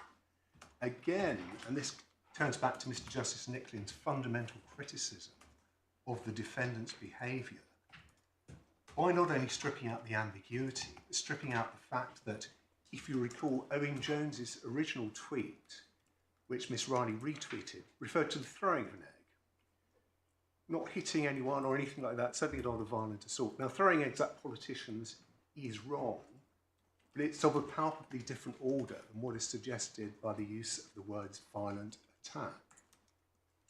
And if I might point to a mischief perpetrated by the appellant, the appellant frequently says that one of the two meanings Mr Justice Nicklin found the good advice tweet to bear was that the one of violent attack. Jeremy Corbyn deserved to be violently attacked. If you look at the relevant paragraphs of the judgment, if I could just give you the paragraph numbers, paragraph 74, when Mr Justice Nicklin referred to one of the meanings of the gap being a reference to the throwing of eggs, and the judgment paragraphs 155 and 157, where he specifically said the ambiguous allegation relied upon the respondent was deserved to be egged. He didn't say deserved to be violently attacked. And we say that's an important distinction because, again, it goes to this element of misrepresentation perpetrated by Miss Murray in the publication of the tweet complained of. Now, just on the ambiguity point, and accepting the judge was right to make the point about the ambiguity, the key fault of the appellant's appeal on this point is the appellant relies on the ambiguity. That's its get out of jail card free. It relies on the ambiguity. It says, oh, there was this other meaning. But then what the appellant seeks to do is, once it gets to that state, strip out the ambiguity and ignore the other meaning. And for the reasons set out by the judge, that cannot stand. You've got to have one or the other. And what one must remember is, to a reasonable person, would have realised the tweet was ambiguous and wouldn't jump to one conclusion or the other. And certainly, and we say there's no finding that one of the reasonable meanings was that Jeremy Corbyn deserved to be attacked, but certainly only a reader who was particularly avid for scandal could have found that meaning. Maybe some did, and maybe the person who's avid for scandal is the person likely to post a comment on Twitter. But we say it falls outside the ambit of reasonable meanings. My lords, I'm now going to proceed to deal with the truth defence. All right. Well, would it be convenient to break there and resume at 2 o'clock? Very good. All rise.